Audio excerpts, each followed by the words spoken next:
Chapter 303 Fighting Will, Guan's hostility. Seeing the prompt of reincarnation evolution, Guan hesitated. If it had been earlier, he would have definitely chosen to expose the crimes of the third concubine to seek justice for himself, but Chu Lu's short life had left him with a psychological shadow. Although lifespan samsara was just an evolution and would not harm his original self, he was toying with 10 million years of lifespan. Moreover, the prompt was brief, and he couldn't analyze the specifics of the situation or understand the background of the third concubine. What if exposing her would bring about a deadly disaster? Forget it, he should endure it for now. Although it was a grieving, it wasn't something he personally experienced. You choose to reveal you were poisoned by the third concubine. A turmoil in the Shao Kingdom's mansion thus resolved. At the age of 8, you began to practice swordsmanship and accidentally cut a spirit grass during the process, claiming 8 years of lifespan and marking a turning point in your life of immortal cultivation. At 12, thanks to lifespan evolution, your cultivation level broke through to the nascent soul realm. At 17, the great Ming dynasty was besieged by 3 dynasties, the lands shattered, and you followed the Shao family's southward migration, continuously encountering attacks and fierce battles, and your lifespan grew quickly. At 18, during the escape, you encountered 2 severely injured cultivators, one male and one female, each begging you to save them and kill the other, plunging you into hesitation. You choose to save the male or the female, to kill the male or the female. Neither save nor kill. Guan made his choice without hesitation. You didn't make a move, you watched the 2 die, and after their death you took their storage bags. Seeing this line of prompt, Guan almost cursed loudly. Why so impulsive? The following years were filled with various escapes and battles. No. At 27, an elder of the great Dayan sect from the Mahayana realm suspected you of slaughtering his descendants since you possessed their descendants' storage bag. You vehemently denied it, yet he still tried to kill you, and finally, both of you were heavily injured, and you got separated from your family. Fighting a Mahayan realm cultivator at the age of 27, Shao Xingtian indeed had some substance. It seems his path was quite wild. Guan lamented in his heart. He could only see a general description and didn't know how many enemies Shao Xingtian had killed during this process. At 30, you entered the Luoqing sect to focus on cultivation. At 45, the Shao family was slaughtered. Deeply grieving upon learning this, you began to investigate who the enemy was. At 50, after 5 years of investigation, you found that the power that slaughtered the Shao family was the Li family from the East Profound Domain. You left the Luoqing sect alone to rush to the East Profound Domain. Seeing the words East Profound Domain, Guan secretly felt that something was amiss. Why, out of nowhere, was his family destroyed again? Speaking of which, Guan in this life also had no relatives, living alone in the Ji family mansion. Could this be fate? At 60, you stormed the secret realm assessment of the East Profound Saint Mansion, swept through the geniuses of East Profound Domain, and became renowned throughout the world. At 70, you cultivated the Heavenly Gang Holy Body in the East Profound Saint Mansion. The mansion master favored you greatly, wishing to betroth his youngest daughter to you, whether you accept. Do not accept. You refused the mansion master's goodwill. He then took you as a disciple, and you received great cultivation resources from the East Profound Saint Mansion. Guan smiled when he saw this. That's more like it. The following life was filled with various cultivations. Shao Xingtian continually enhanced his physique, cultivation technique and divine skills. His choices were limited, focusing on only one method of each type. Years swiftly passed. At 137, you participated in the holy competitions of the 5 domains. With an overwhelmingly dominant appearance, you claimed the title of the strongest prodigy of the era, and the name of the Heavenly Gang Holy Body spread across the great heaven and earth. At 138, you encountered a cultivator from the Li family during an externship.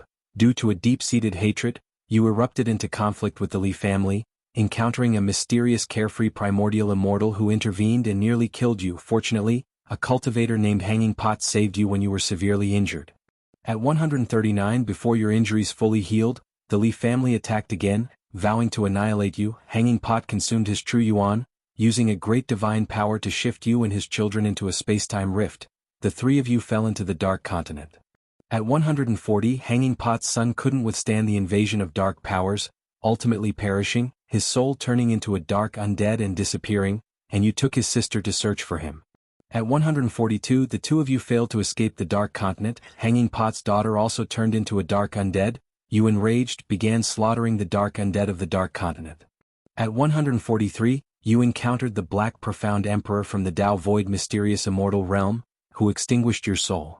Reincarnation ends. What? Damn Black Profound Emperor again. How did he reach the Tao Void Mysterious Immortal Realm this time? Guan's eyes widened, his anger uncontainable. If the Black Profound Emperor had the ability to anticipate lifespan, he would have already sensed the intense hostility from Guan. This guy had been squatting on him for 2 lifetimes, how could he bear it?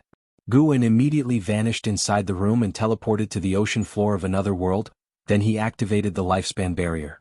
A surge of vast memories rushed into his mind. An hour later, Guan opened his eyes, his face showing complex emotions. Xiao Shengshan's life was more splendid than Chu Lu's, advancing triumphantly, enjoying life fiercely with gratitude and resentment, possessing the fame of the strongest talent of the contemporary era, and he also encountered many beautiful women. Regrettably, he still died. In his memories, Guan learned about the horrors of the Dark Continent, which was even larger than the entire great heavenly spirit land, impossible to fly to the outer heaven, the world dim and vast as if never able to escape, and a mysterious power called Dark Force devouring him. If not for the sufficiently powerful heavenly gang holy body, Xiao Xingtian might not have lasted until the day he met the Black Profound Emperor.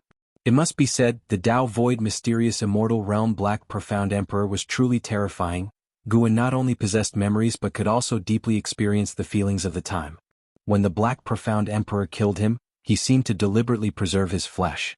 The thought of his body being used by the Black Profound Emperor really irked Guan.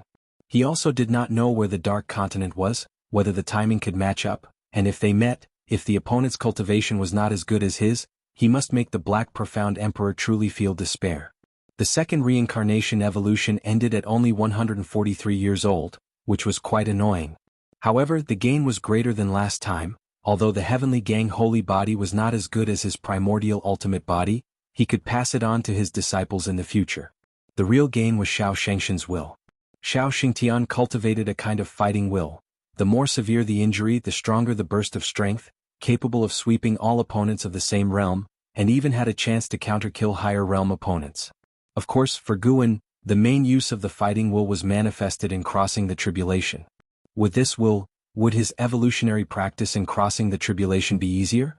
Guan felt deeply and pondered whether he in the Tao Void Mysterious Immortal Realm was stronger than the Black Profound Emperor.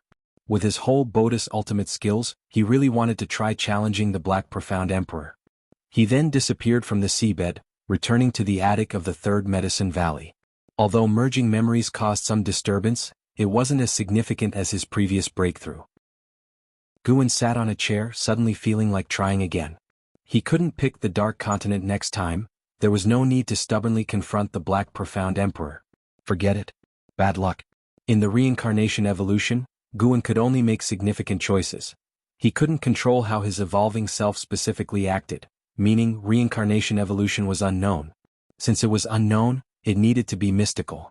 Moreover, Guan still needed to break through. He couldn't get overexcited and delay his breakthrough.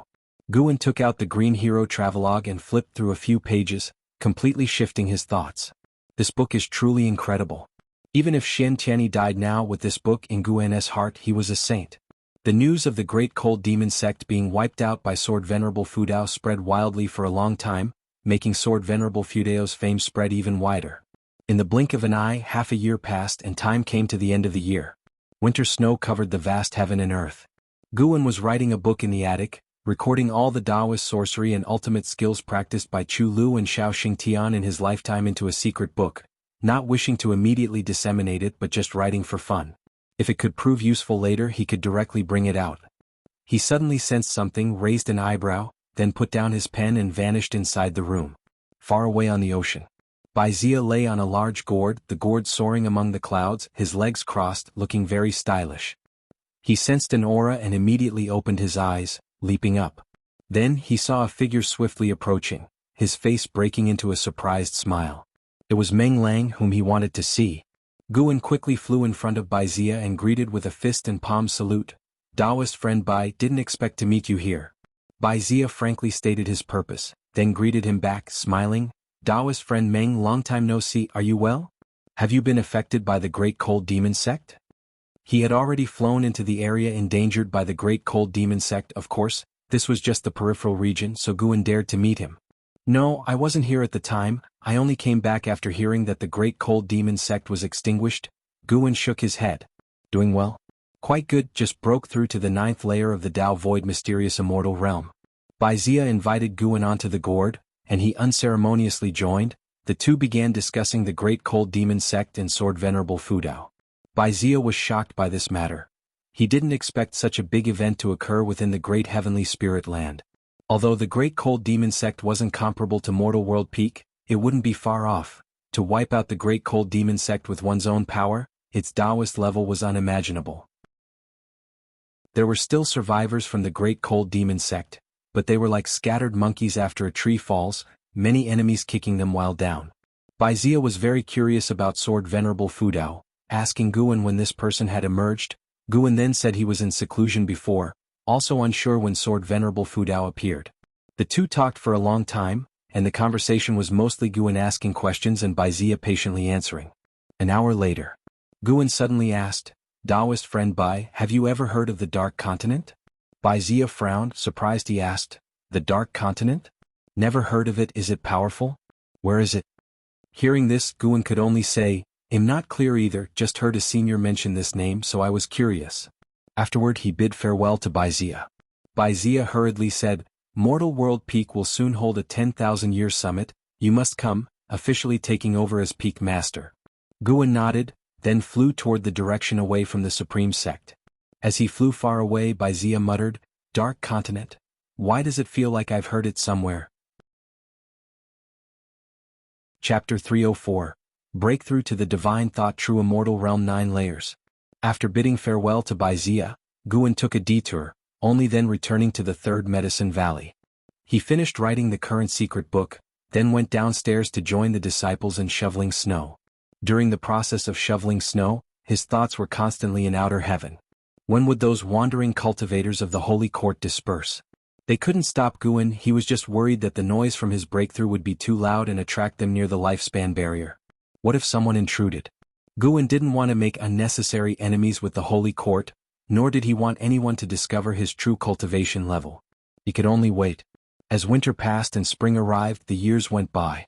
The news of Sword Venerable Fudao's world-saving feats spread widely across this region of the mortal world, earning more and more praises, and his fame spread throughout the great heaven and earth. Relative to the tumultuous seas, the continent quickly calmed down since they had heard of Sword Venerable Fudao's feats not for the first time. However, a change in the dynamics occurred in the human race's world. The forces that had fled returned but could no longer maintain their former dominance, while those who stayed behind gained more support and developed rapidly. The other continent on the Nine Nether Road was even more dangerous. The sects and families of the Taizong dynasty couldn't secure a footing there, and the fleeing forces returned in disgrace within a few years. Jiang Qiong also returned to the Juhua sect, beginning to develop the sect peacefully. Guan's days returned to being leisurely. Before he knew it, 10 years had passed. The wandering cultivators of the Holy Court outside heaven finally dispersed, and Guan was waiting for this day. He immediately set off, leaving quietly.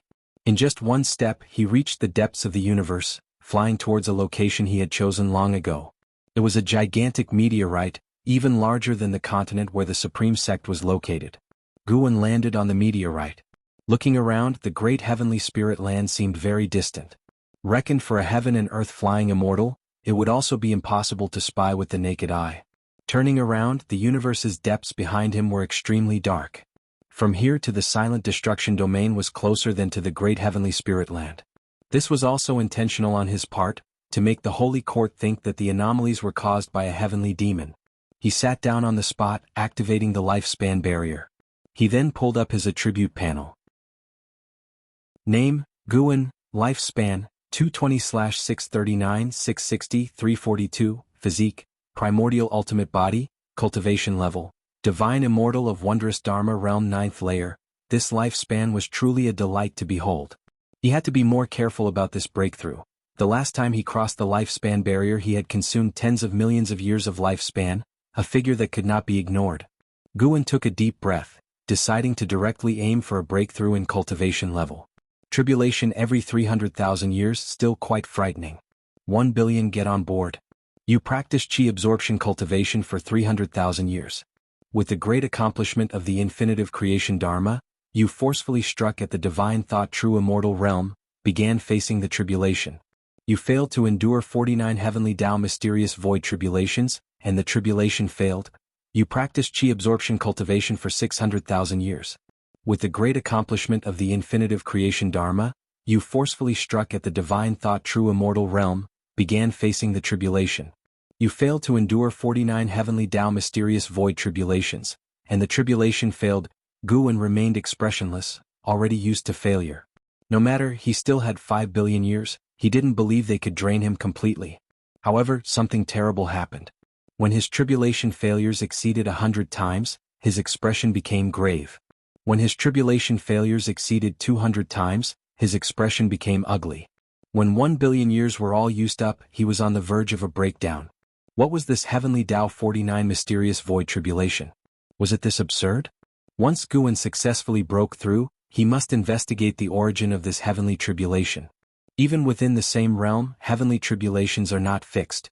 Taking mortal world peak for instance, their recorded types of heavenly tribulations exceeded 10,000. The rule summarized by the immortal cultivation world is that the more powerful you are within the same realm, the more terrifying the heavenly tribulation. However, those cultivators, despite an increased difficulty in their tribulation, could rely on formations, dharma treasures, and sect teachings for support. Guan could only rely on himself, owning no dharma treasures. After a full aspect promotion, he himself was terrifyingly strong. How could such a him fail more than 300 times? Guan gritted his teeth, choosing to commit 30 million years of lifespan. From 1 billion to 30 million, it wasn't that he was frightened, he just felt he was close to succeeding and didn't want to waste lifespan. However, all failed again. Guan's eyes began to redden. He couldn't believe it. Another 30 million years. Dare to consume 500 million years. When Guan's thoughts settled, he still failed. Another 30 million years. Failed. Failed. Failed. Just as Guan was preparing to continue investing, the prompt finally changed its length. He succeeded. You practiced chi absorption cultivation for 2,330,000,000 years. With the great accomplishment of the infinitive creation Dharma, you forcefully struck at the divine thought true immortal realm, began facing the tribulation, and you endured the 49 heavenly Tao mysterious void tribulations. Tribulation succeeded, and your cultivation level broke through to the first layer of divine thought true immortal realm. You practiced chi absorption cultivation for 260 million years. Your cultivation level rose to the second layer of divine thought true immortal realm. You practiced chi absorption cultivation for 300 million years. Your cultivation level was enhanced 4 million years to not break through a minor realm. Is divine thought true immortal that exaggerated? Feeling spiritual energy flowing into his body, Guan hurriedly continued to invest lifespan. Third layer. Fourth layer. He must reach the 9th layer to feel at ease. Eventually, he spent another 54 million years of lifespan and finally reached the 9th layer of divine thought true immortal realm. The mighty spiritual energy surged into his body, its scale far surpassing that when breaking through the Tao void mysterious immortal realm. Not only that, he found himself also absorbing the universal laws pervading the cosmos. He immediately closed his eyes to meticulously experience it. As he closed his eyes, the universal laws became clear, those laws falling and then vanishing into thin air, finally appearing imperceptibly inside the lifespan barrier. Soon, Guan noticed a divine sense sweeping over from the silent destruction domain. It was the carefree primordial immortal. As time passed, the noise from the breakthrough grew louder, attracting more and more divine senses, with the lowest being at the heaven and earth flying immortal realm. After 30 minutes, Guan sensed the divine sense of a divine immortal of wondrous Dharma. Fortunately, those guys didn't dare show themselves yet, only daring to hide and use divine sense to spy. About half an ancient hour passed. Guan suddenly sensed something, subconsciously opened his eyes, and then his eyes widened. He saw a pair of eyes appearing in the cosmic darkness, ordinary human race eyes, just like a mortal's, except the gaze was very detached. These eyes were large, with the stars and continents of the universe completely tiny like dust before them. Guan felt as though he was being watched by the other, which made him feel uneasy. Could the lifespan barrier have been seen through? After a while, the pupils of those eyes finally shifted away. Guan breathed a sigh of relief, daring to play such a dirty trick? Thinking I would be scared to jump out and beg for mercy? Unbearable. Just then he finally succeeded in his breakthrough, and a stream of memories began flowing into his mind, all about divine thought true immortal. Divine thought true immortal, divine sense transformed into divine thought, with immensely powerful thoughts that could kill enemies or cast spells through thought alone. True immortal then is a true immortal. His flesh and spirit underwent another transformation, and once completed, he would be an immortal conforming to the heavenly creation, not one just enhanced through cultivation. Guan's consciousness immersed in the legacy memories, he saw many images. He could peer into the past lives of any beings that had a karmic connection with him, a very peculiar feeling. However, he couldn't see Ji Xiaoyu's past life. He could only start from where Ji Xiaoyu was born in this life. The most surprising thing for him was that he could even peek into the lives of beings with karmic ties established with Chu Lu and Xiaoxing Tian. If so, doesn't this prove that reincarnation evolution could really turn into reality? This led Guan into endless conjecture. He was immersed in the karmic images, unable to extricate himself, not feeling the slightest discomfort but rather a kind of indescribable ease. Peering into karma, his mind was filled with countless images, yet it felt as exhilarating as chi absorption cultivation, making him even more invigorated. By the time Guan successfully broke through to the divine thought true immortal realm, he was still in those images. Cultivation continued to break through. From the first layer to the second layer. From the second layer to the third layer. Gradually, powerful beings began passing by this area, sweeping over the meteorite where he was located. Chapter 305. Absolute Order. After Guan reached the 9th layer of the divine thought true immortal realm, the spiritual energy and rules within the universe that had been violently disturbed returned to tranquility. Looking around, powerful figures were darting in all directions, while the pair of eyes that had been spying on the universe had already disappeared. Guan slowly opened his eyes, his gaze indifferent. Having seen so many lives, his Taoist heart had been elevated, and in the unknown reaches, he had even touched upon a Tao that belonged to himself. The Tao is long and profound, necessitating accumulation over lengthy eons. Currently, Guan possessed only cultivation level. Wishing to strengthen his Tao, he needed to traverse real time in reality. Of course, this did not mean Guan was weaker compared to others at the same realm. The Tao was merely the direction for his future cultivation. 9 heavens of immortal path, divine thought true immortal was already the 8th heaven. Chi cultivation, foundation establishment, core formation, nascent soul, divinity transformation, void crossing, unification, mystic heart, Mahayana, nirvana, loose immortal, wandering immortal, heaven and earth flying immortal, carefree primordial immortal, divine immortal of wondrous dharma, Tao void mysterious immortal, divine thought true immortal. Unknowingly, Guan had transcended so many major realms. He was only 220 years old now. His future achievements were limitless. What realm lies above the 9 heavens? Guan fell into endless reverie, uncaring about the figures moving in various directions. Let alone other divine thought true immortals, currently no Tao void mysterious immortal had appeared, likely hidden in the shadows. Considering the mysterious giant eye he had encountered before, he now recalled and still could not see through the opponent's cultivation level. Guan looked at the consumption of the lifespan barrier and frowned. This breakthrough alone had consumed over 50 million years of lifespan. Now he had only 340 million years left. This breakthrough exhausting nearly 300 million years made it hard to imagine how many years the next breakthrough would require. Nevertheless, the cultivation of the 9th layer of divine thought true immortal realm was enough for him to protect himself. Guan stood up, thinking of the scene inside the 3rd Medicine Valley Pavilion.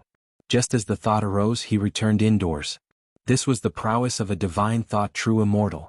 Thinking of a place, moving at will, he had already achieved the ability to be omnipresent to an initial extent. The whole heaven and earth appeared different to Guan. He saw more rules and the universe became clearer. He once again spied on the great heavenly spirit land, his divine sense far surpassing his previous divine perception, allowing him to penetrate the formations and restrictions of those great powers without being noticed. This great heaven and earth indeed harbored divine immortals of wondrous dharma. Though few in number, all were in seclusion, detached from worldly affairs. Guan's gaze turned to the immortal spirit dynasty, which was located on a continent much larger than the one beneath his feet, with newborns starting at the nirvana realm. There, too, were divine immortals of wondrous dharma, even Tao void mysterious immortals as well as places too profound to probe. In his eyes, the standard for being unprovable was silence. His divine thought could forcefully intrude, but it would surely disturb the beings inside. This immortal spirit dynasty is strong. If it weren't for the holy court, it would not be difficult for this dynasty to unify the great heavenly spirit land. However, they seemed not to desire hegemony but were isolated from the world. Guan saw no immortals coming in and out. He then turned his divine thoughts towards the holy court at the other end of heaven and earth. The baseline of the holy court was not as high as that of the immortal spirit dynasty, but the number of beings in the holy court was extremely large, incomparable to the immortal spirit dynasty, and the number of beings at the same realm was also greater than that of the immortal spirit dynasty. If the immortal spirit dynasty was taking an elite route, the holy court was developing in all aspects, and it held absolute control over the great heavenly spirit land. There were also places in the holy court that Guan would not offend lightly, but after roughly spying around, Guan felt that the holy court was still stronger than the immortal spirit dynasty. During his observation, Guan saw the carefree primordial immortals moving in and out of the great heavenly spirit land in ways that beings could not perceive. He secretly rejoiced. Fortunately, after reaching the heaven and earth flying immortal realm, he had not acted recklessly. Otherwise, when the carefree primordial immortal arrived in front of him, he would not even have been aware.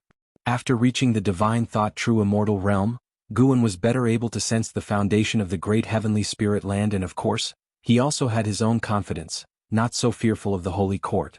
Guan vaguely saw the chief fortune of the holy court forming an invisible passage, leading deep into the universe, entering the annihilation zone. His gaze involuntarily turned towards the annihilation zone. The universe was vast and boundless, and the annihilation zone was not just in one direction but surrounded the cosmic region where the great heavenly spirit land was located, although the great heavenly spirit land was closer to one side. Thus, the beings of the great heavenly spirit land who flew out mistook that the silent destruction domain was only in one direction. Even for a heaven and earth flying immortal, flying to the annihilation zone from another direction would take many years, enough to see how vast the universe is. Guan retracted his divine thoughts, filled with emotion. This world was different from what he had anticipated. Due to the influence of past life culture, he felt that if there was the immortal path there would be order, with immortals governing all things under heaven and reincarnation constraining yin-yang. Yet in reality there was none. There were realms of immortal path but no immortals governing the heavenly Tao. There were reincarnation and yin-yang, yet no order like that of the underworld. Now, having observed the universe, Guan had only one feeling. There was chaos. There was no absolute order. Guan thought that there might be an even vaster world on the other end of the universe, with the silent destruction domain impeding the steps of the beings of the great heavenly spirit land, especially since he had learned through reincarnation evolution about the existence of other great lands. Speaking of the dark great land alone, he felt that the dark great land was stronger and larger than the great heavenly spirit land. This was normal. Baizia had mentioned that the current great heavenly spirit land was just a fragment. How vast the true great heavenly spirit land was hard to imagine. Guan couldn't help but think of his juniors, his disciples. His pride faded along. Though a divine thought true immortal was indeed powerful, he had not yet reached a stage where he could command reincarnation. At least he could not make those around him immortal. He was planning to visit Yilan after some time to see if he could help extend her ultimate lifespan. Guan raised his hand, tapping the desktop with a finger. This action was transmitting mana. He was enhancing the mana within the heaven-cutting axe while also strengthening the words righteous path on the heavenly repair platform. Since the prestige of Sword Venerable Fudao had already been established, he would just have to maintain it. At the end of summer, the weather was gradually cooling. In the woods, Guan was guiding Yang Jian in his cultivation. Yang Jian wielded a trident and blade, his attacks swift and powerful, yet unable to harm Guan, who with just 2 fingers could block all his attacks. This trident and blade were forged by order of Li Xiandao and had already been given to Yang Jian, but typically inside Medicine Valley Yang Jian would not bring out this divine weapon. The making of this divine weapon was similar to that of the heaven-cutting axe, weighing 1,000,000 jin, and it contained special restrictions inside that enhanced its strike force.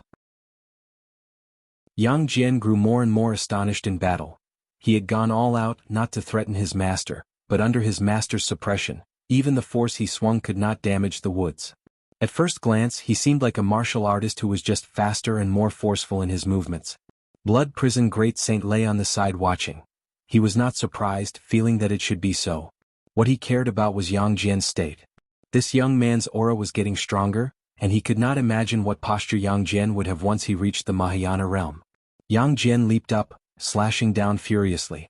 Guan raised his right hand, pinning the blade between his fingers, preventing it from pressing downward, which made Yang Jian tremble. "Alright, let's stop for today." Guan spoke, his tone calm, thereafter setting Yang Jian down. Yang Jian sheathed his blade and hurriedly bowed, his heart uneasy, unsure if he had satisfied his master. His actual cultivation had reached the 7th layer of divinity transformation realm. Other than his own efforts, he received many elixirs from Guan. As for cultivation speed, it quite satisfied Guan. "Let's go back, a major figure is visiting today." Guan revealed a smile, softly speaking.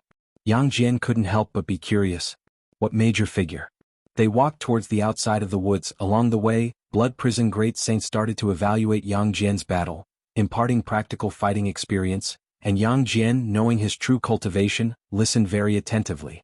An ancient hour later, Guan was playing chess with Stealing the 5 Elements, watched by 9-Fingered Divine Lord Shin Shinzi and a crowd of cultivators. Stealing the 5 Elements was frowning deeply, hesitating to make a move. Just then, a sonorous voice echoed through Supreme Sect, reverberating across the continent. "Holy Minister decrees, Sword Venerable Fudeo's merit in saving beings is notable, and he may enter the Holy Court to receive the Chief Fortune Fruit position." Upon these words, everyone in Medicine Valley looked up, and Guan also pretended to look. After a brief silence, uproars broke out in Medicine Valley. "The Holy Court? A reward for Sword Venerable Fudao? What's the matter? What power is this Holy Court? What is Chief Fortune Fruit position? It sounds quite powerful. Who is this Holy Minister, daring to recruit Sword Venerable Fudao? Too arrogant." Most disciples felt dissatisfied with the Holy Court after hearing this, feeling that the Holy Court did not respect Sword Venerable Fudao. At least from these words, it seemed the Holy Court considered itself stronger than Sword Venerable Fudao. Guan could not help but shake his head in amusement. "Recruit me? But this plot point somewhat resembles Journey to the West. Luckily it's not recruiting me to be Horse's Fortune." A disciple couldn't help but inquire about the background of the Holy Court from 9-Fingered Divine Lord, who did not conceal anything and began to introduce the Holy Court. Hearing that the Holy Court was the overlord of the entire world, the disciples' dissatisfaction quickly dissipated. Immediately after, they started to worry about Sword Venerable Fudao leaving. Without Sword Venerable Fudao, what would they do in case of another crisis in the future? Meanwhile, Guan sensed that the heaven and earth flying immortal who had transmitted the message had already stepped onto the heavenly repair platform. He immediately stood up to go watch the excitement. Inside the outer gate city, the crowd was buzzing. People on the heavenly repair platform were discussing the Holy Court, many also believing that the Holy Court was undervaluing Sword Venerable Fudao. A man in white walked among the crowd, his pace not quick, his long sleeves fluttering, his appearance handsome, holding a folding fan in his hand. He wore a smile on his face, his heart scornful. A group of mortals dares to question the Holy Court? The man in white was not angry, he would not bother with mortals over this, and since this was Sword Venerable Fudeo's territory, it would not be good to offend Sword Venerable Fudao. A great power capable of eradicating the Great Cold Demon Sect was not someone he could provoke. After delivering the Holy Minister's message, he did not care whether Sword Venerable Fudao agreed or not. He now wanted to try out that heaven-cutting axe. Before coming to Supreme Sect, he had heard about the legend of the heaven-cutting axe while traveling in the Taizong dynasty. Chapter 306. I am Sword Venerable Fudao. The man in white walked for a while, slowly arriving in front of the heaven-cutting axe. Zuijian saw his extraordinary bearing and couldn't help but scrutinize him with curiosity.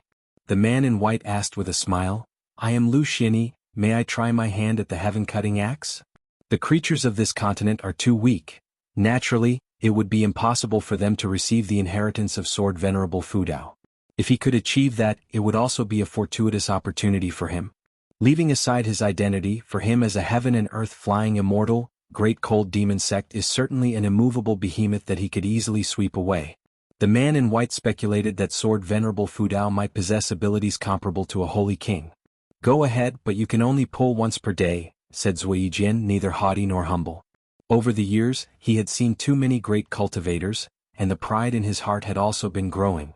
In his eyes, the honor of Sword Venerable Fudao was even higher than the prosperity of the Supreme Sect. The man in white nodded and turned his gaze to the heaven-cutting axe. At the same time, Guan stood among the crowd, watching the man in white from afar and sending out a lifespan detection. Lu Xini 9 Layers of Heaven and Earth Flying Immortal Realm 67980/50000/890000. An extreme lifespan of 890,000 years. It was unknown what realm he could reach in his lifetime. Guan suspected that a certain realm might once again bring a transformation of extreme lifespan, but since his breakthroughs did not increase his lifespan, he was not clear about which realm would bring about such a transformation. Furthermore, in his view, the previous great realms all had the feeling of being reborn from the ashes. Under Guan's watchful gaze, Lu Xini grasped the handle of the heaven-cutting axe and his expression changed slightly. The gaze of more and more onlookers fell upon them. Anyone looking at Lu Xini would think that he came from an extraordinary background. Lu Xini began to exert force, and for a moment the heavenly repair platform trembled slightly, but the heaven-cutting axe did not budge an inch. Zuiyijian's look changed when he saw Lu Xini shake the heavenly repair platform. It indicated that Lu Xianya's cultivation level was extremely profound. It was too normal to not be able to lift the heaven-cutting axe. After all, Sword Venerable Fudao was unmatched in the world. At least, in Zuiyijian's heart, Sword Venerable Fudao was invincible. Wait a minute. This guy's voice is very similar to the one who shouted just now. It's not just similar, it's the exact same voice, just quieter, and the oppressive feeling is also restrained. Having realized this, Zuiyijian's gaze towards Lu Xini was filled with hostility. How dare this scoundrel try to poach the Sword Venerable? Outrageous. The commotion caused by Lu Xini attracted the attention of everyone on the heavenly repair platform, but he didn't pull for too long. After a few breaths, he released his hand. He let out a long sigh, stepped back and said with a smile, "Sword Venerable Fudao is indeed as reputed. I am impressed." After that, he raised his hand in salute to the heaven-cutting axe, then turned and left. The cultivators along the way made way for him, afraid of offending him. Just from the commotion earlier, they felt they were not in a position to provoke him. Guan stood among the crowd and also gazed at Lu Xini. Soon, Lu Xini disappeared from the platform, prompting discussion among the cultivators there. Guan then headed down the platform. Since he was here, he might as well take a stroll. Otherwise, stealing the 5 elements and 9-fingered Divine Lord would suspect why he specifically came to watch Lu Xini. Of course, the most important reason was that Guan did not want to play go with stealing the 5 elements. These guys were playing slower and slower games. Guan certainly understood their malicious intentions. Indeed, at this moment, stealing the 5 elements was still claiming the last game was a draw. Although the others didn't believe it, stealing the 5 elements was dead set on it, and no one else wanted to pursue the matter further, as the cultivation levels were quite deterring. Guan paid a visit to the Elixir Hall, where almost everyone recognized him, except for the disciples who had just started this year. His income from Medicine Valley was one of the highest in the entire Supreme Sect, not to mention he was also a core formation realm cultivator. Even having reached the Divine Thought True Immortal realm, Guan still liked to chat with others. As for the invitation from the Holy Court, he didn't want to pay it any mind. Going to the Holy Court was likely to cause trouble, and he certainly didn't want any of that. What if, in the process, he ended up making enemies with the Holy Court? Although Guan had wiped out the Ephemera sect, the 7-star spirit realm, and the Great Cold Demon sect, he was inherently kind-hearted and peace-loving. Well, if it's possible to avoid making enemies, then it's better not to. Not until dusk did Guan return to his valley, and by then stealing the 5 elements had long since disappeared. In the days that followed, Guan noticed that Lu Xini had no intention of leaving the Supreme Sect. Guan couldn't help praying, hoping the man wouldn't enter his Medicine Valley. The 3rd Medicine Valley had already hidden too many monsters and devils, it couldn't house any more. Summer passed and autumn arrived. In the 3rd Medicine Valley, under an old tree, Guan held the 7 stars mirror, using it like a fan, relaxing blissfully. Sitting opposite him, Lu Xianya's complexion was ugly, his hand holding the ghost stones, unable to make a move for a long time. Stealing the 5 elements and 9-fingered Divine Lord sat aside, both revealing sincere smiles. A being in the 9 layers of heaven and earth flying immortal realm and still less than 70,000 years old was definitely a top-notch genius of the current era. Even stealing the 5 elements, who was also in the 9 layers of heaven and earth flying immortal realm, felt a dangerous aura from Lu Xini. After learning to play Go, Lu Xini was able to beat stealing the 5 elements on the same day. After losing the position of the 2nd best Go player in the world, stealing the 5 elements had always been displeased with Lu Xini. Today he finally got to see Lu Xini get put in his place. Suddenly Lu Xini raised his eyes to look at Guan and asked in a deep voice, "Impossible." Who exactly are you? While Go is indeed exquisite, he felt that the reason the other party could win was because they anticipated his next move. This suggests what? That the opponent's deductive abilities were stronger than his own. His talent and comprehension might not be considered top-notch in the Holy Court, but he still believed he was a genius. He refused to believe that Guan's comprehension exceeded his own. There's only one possibility.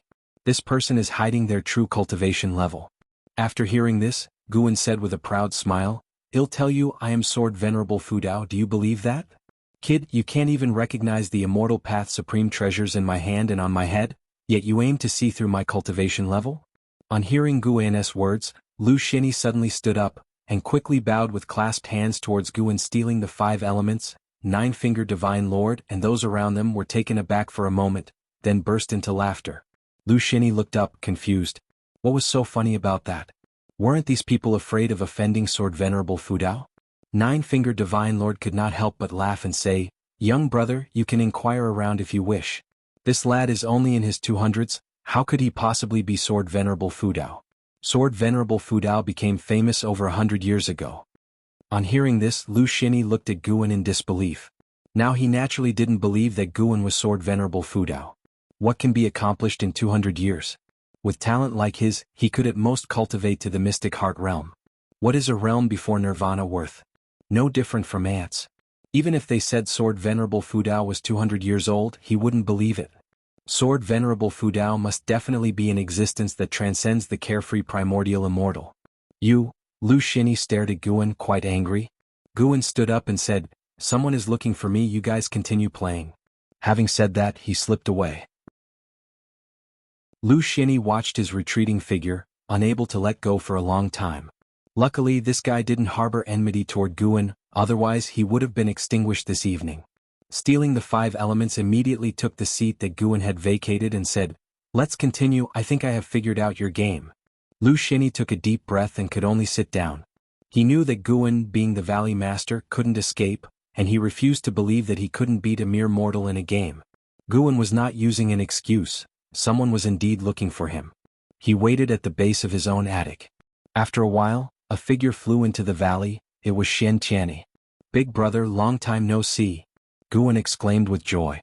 Xian Qianni was as spirited as ever. He patted Guan on the shoulder and observed him closely, praising, "You learned to dress up, you have a bit of my aura. But your cultivation hasn't increased, you're disgracing me." Lu Xinyi, who was playing Go downstairs, heard this and immediately dismissed his doubts. Someone who could greet a junior cultivator of the Mahayana realm as a brother, could that be some profound master? It seems this lad's invention of Go really is based on unique insights. Guan took Xian Qianni upstairs to catch up. Once inside, Xian Qianni began to recount his experiences over the years. He too had dealt with divine exotic resentful ghosts and had a wealth of experiences. Guan listened intently, sometimes shocked, which pleased Xian Qianni. He liked chatting with this younger brother, so invigorating. Xian Qianni mentioned Li Ya and In Hao, especially In Hao, whose tone was filled with envy. He truly understood what an unmatched genius was. Compared to In Hao, his own talent seemed mediocre. And he had also learned that In Hao's master was Sword Venerable Fudao. What? His master is? No wonder, no wonder. Guan marveled. The attic was protected by Xian Qianni's restrictions, so they didn't worry about the disciples overhearing. As for the likes of stealing the 5 elements, even if they did hear, what of it? If they dared to plot against In Hao, Guan wouldn't consider their friendship over Go. After Great Cold Demon sect withdrew, the sea became chaotic since quite a number of forces had escaped previously, freeing up a lot of maritime and land resources, and the Star Sea congregations are also vying with others over them, Xian Qianni reflected. Although many years had passed, bringing up that event still excited him. Sword Venerable Fudao truly gave the Supreme Sect glory. While Xian Qianni's heart lay with the Supreme Sect, he belonged to the Star Sea congregations. The two thus chatted passionately. Meanwhile, after beating stealing the 5 elements, Lu Xinyi stood up and left, ignoring stealing the 5 elements' requests for another match. He wandered around the valley and his attention was captured by Xin Xinzi. The Bitter Sea Buddha sect. Lu Xinyi seemed to have an idea, but he quickly shifted his gaze with no intention of approaching Xin Xinzi. He observed everyone in the valley. This Medicine Valley was too peculiar. The inhabitants were either terrifyingly weak or concealed immortals, with an enormous disparity. Suddenly, His gaze was again drawn to one person, and this time his eyes latched on. Following his line of sight, it was Yang Jian who was weeding. Due to the vast gulf in their cultivation, Yang Jian, who had his back to Lu Xianyi, did not detect anything unusual. Until a voice came from behind him. "What is your name?" Yang Jian subconsciously stood up and turned around. He had seen Lu Xianyi from a distance before and knew that the other party had an important status and was not a simple cultivator. "My name is Yang Jian. May I know what matter brings you here, senior?" Yang Jian bowed with clasped hands, striking a balance between respect and not coming across as obsequious. Yang Jian. Lu Xianyi mused, recalling having heard this name before. It was mentioned by two Supreme Sect disciples in conversation, with one claiming that true Lord Erlang Yang Jian was more formidable than the great sage equaling heaven. The two even quarreled about it in the end. Chapter 307. Millennium Summit. Yang Jian knew from Lu Xiany's expression that he had heard of Journey to the West, but hadn't read it, plus his demeanor suggested he most likely came from overseas. He immediately took out a book from his pocket and handed it to Lu Xianyi. "This is my favorite book, the most extraordinary book ever, a gift for you, my elder." Upon hearing this, Lu Xianyi quickly reached out to accept it, even bowing gratefully, which made Yang Jian feel vigilant. What's going on? Did this fellow realize he was concealing his cultivation level? Seeing the change in Yang Jian's eyes, Lu Xianyi spoke. "Thanks, I'll go read this book now since I have nothing else to do." With that he turned and left. Yang Jian watched him walk away, thought for a moment and continued weeding. It wasn't until the evening that Xian Tianyi finally left. Guwen looked at the book on the table, his face full of anticipation. The latest Green Hero travelogue. Xian Tianyi truly was a saint in his eyes. Despite the chaos in recent years, that youngster still managed to write a book. You should know the Green Hero travelogue is adapted from real experiences and focuses on romantic plots, implying that these years Xian Tianyi had incurred more romantic debts. Guwen took a deep breath and then picked up the Green Hero travelogue with both hands. The moon outside the window was full, and the valley was filled with the continuous sound of insects, making the atmosphere more enjoyable for reading. It wasn't just him reading in the valley, Lu Xianyi was also in his guest room reading. Lu Xianyi held Journey to the West in one hand, his brow furrowed, and his other hand was calculating something. 7 days later. Guwen rode the blood prison Great Saint to Qinya Valley to pick medicinal herbs. Only Luo Hun, LV Xian, and 3 monkey demons were there. Iluyun, Ji Rolai, and Li Lingtian hadn't returned. Above the clouds, Lu Xianyi looked down at Qinya Valley, his brow tightly knit. Listening to the exchange between Guwen and Luo Hun, he finally let down his guard. This youngster providing the Supreme Sect with grass and serving the dynasty as a laborer, with hardly a grand background, was exactly why he was so humble. Lu Xianyi turned and left, planning to visit the Supreme Sect. He had heard that investiture of the gods could be linked with Journey to the West, and he wanted to see what investiture of the gods was about. As Guwen continued weeding, the corner of his mouth curled upward. Beside him, Luo Hun continued asking, "What have you considered?" "Let's not, I really don't want to leave the Supreme Sect. Thank the Emperor and the Crown Prince for their kindness on my behalf, but I won't be going to the Imperial City," Guwen replied. Luo Hun smiled and said, "The Crown Prince always talks about defeating Yang Jian. He's been cultivating hard these years. He even received pointers from a great cultivator from the ocean. You better prepare Yang Jian." Guwen nodded. "Sure, old Luo, you've aged." "Aged? Why would you say that?" "You've become more and more long-winded. You used to talk less when you borrowed the Green Hero travelogue. You dare mention that, without a new volume of Green Hero travelogue, the supreme secret records you asked me to find still haven't appeared. Read more of the Journey to the West and cultivate your mind." Guwen kept weeding while bantering with Luo Hun. Days continued to pass. Autumn left and winter arrived. Snow began to fly. One day, while reading in the 8 scenic caves, Guwen suddenly sensed something and immediately took out a green jade, the mortal jade of the mortal world peak, a symbol of a peak master and also a magic artifact. He sent his divine thought into it and soon learned that the Millennium Peak meeting was about to start. He thought for a moment, stood up and disappeared from the spot. The mortal jade had a directional guide inside, but Guwen didn't need it. He had already found the location of Mortal World Peak.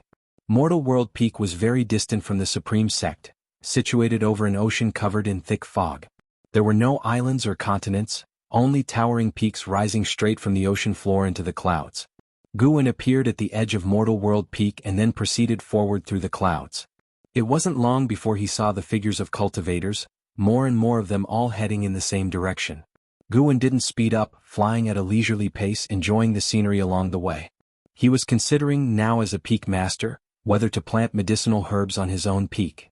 Arriving at Mortal World Peak, he couldn't rely entirely on picking his own herbs, as that would be too suspicious. After all, here he was a heaven and earth flying immortal. "Taoist friend, please wait." A voice came from behind and Guwen stopped and turned to look. He saw two cultivators approaching on swords, a man and a woman, both at the Nirvana realm. Guwen performed a lifespan detection. The man was named Su Ruahai and the woman Su Shi. Their ultimate lifespans were not outstanding but also not mediocre. The two approached Guwen and Su Ruahai took the initiative to raise his hand in greeting. "I am Su Ruahai, this is my sister, Su Shi. May I ask for your honored name, Taoist friend?" Guwen returned the greeting. "I am Meng Lang. May I know what brings the two of you here?" Su Ruahai smiled. "Taoist friend, are you also here to pay respects at Mortal World Peak? We are siblings too, why don't we keep each other company?" Although he couldn't see through Guwen's cultivation level, Guwen didn't appear dangerous to him and he observed Guwen flying leisurely, looking around as if it were his first visit. Su Shi, examining Guwen, quickly averted her gaze when Guwen looked at her, her earlobes turning slightly red. Interesting, embarrassed after living over 8,000 years? Guwen thought to himself and then nodded. Su Ruahai became even more enthusiastic, and the three chatted as they flew. Guwen asked them about their understanding of Mortal World Peak, reassuring Su Ruahai that it was indeed Guwen's first visit. Su Shi didn't talk much, mostly Su Ruahai spoke, with her occasionally interjecting. Through them, Guwen gained a clearer understanding of Mortal World Peak. At the same time he thought about the siblings he had met towards the end of Xiao Shengshen's life, recalling their adventures, which made him feel somewhat regretful and endearing Su Ruahai and Su Shi to him. An hour later. The three passed through dense fog and their eyes were drawn to a gigantic peak ahead, an incredibly majestic peak even larger than any they had encountered along the way. Its diameter at the base was at least 1,000 miles, shooting straight into the sky, its top invisible. The surface of this mountain was densely wooded, full of vitality, and cultivators from all directions were flying toward this mountain. Upon arriving here, the surroundings became noisy, with roars of demon pets and mounts in the distance. Su Ruahai looked up, feeling moved. Truly worthy of Mortal World Peak, one of the oldest schools in the world. I've wanted to join Mortal World Peak since I was young, I wonder if it'll pass smoothly. Guwen laughed. With your cultivation level, you should be fine, no need to worry. Su Ruahai laughed bitterly. Brother Meng, you don't understand the requirements of Mortal World Peak for aptitude. Ha ha ha, Taoist friend Meng, you finally arrived. A hearty laugh interrupted Su Ruahai. Guwen knew without looking up that it was Baizia who had come. He had intentionally leaked a hint of heaven and earth flying immortal aura earlier. Su Ruahai and Su Shi might not have noticed, but Baizia, who had been waiting for him, picked it up quickly. Baizia descended from the sky, grabbing Guwen's hand, eager to move on. If you hadn't come, your position as peak master would have been taken. Baizia huffed. Guwen quickly said, I'd like to bring them along. Baizia glanced at Su Ruahai and Su Shi, nodding slightly. Su Ruahai and Su Shi were stunned. Peak master's position? Had they heard right? Chapter 308. Unable to contact Guwen saw that Su Ruahai and his sibling were still in a daze, so he immediately rolled up his sleeves, took them into his palm and followed Baizia to fly upwards. That scene caused Baizia to raise an eyebrow and laugh. Taoist friend Meng, you have impressive divine skills.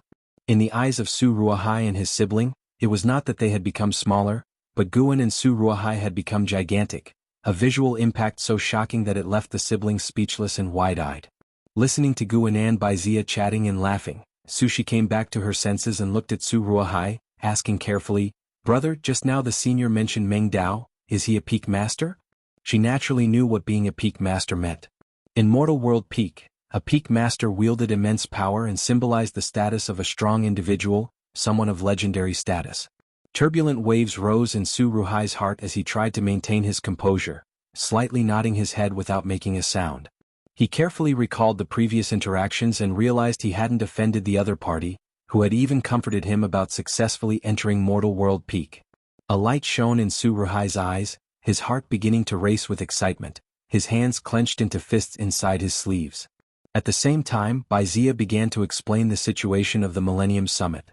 Although it was called the Millennium Summit, it was not actually fixed at an interval of 10,000 years. It had been 20,000 years since the last summit, and Baizia, having returned rarely, discussed holding it with the other peak masters. The opening of the Millennium Summit would not only recruit new disciples but also invite other friendly forces. Before the opening of the Millennium Summit, Baizia would take Guan to choose an unclaimed divine peak.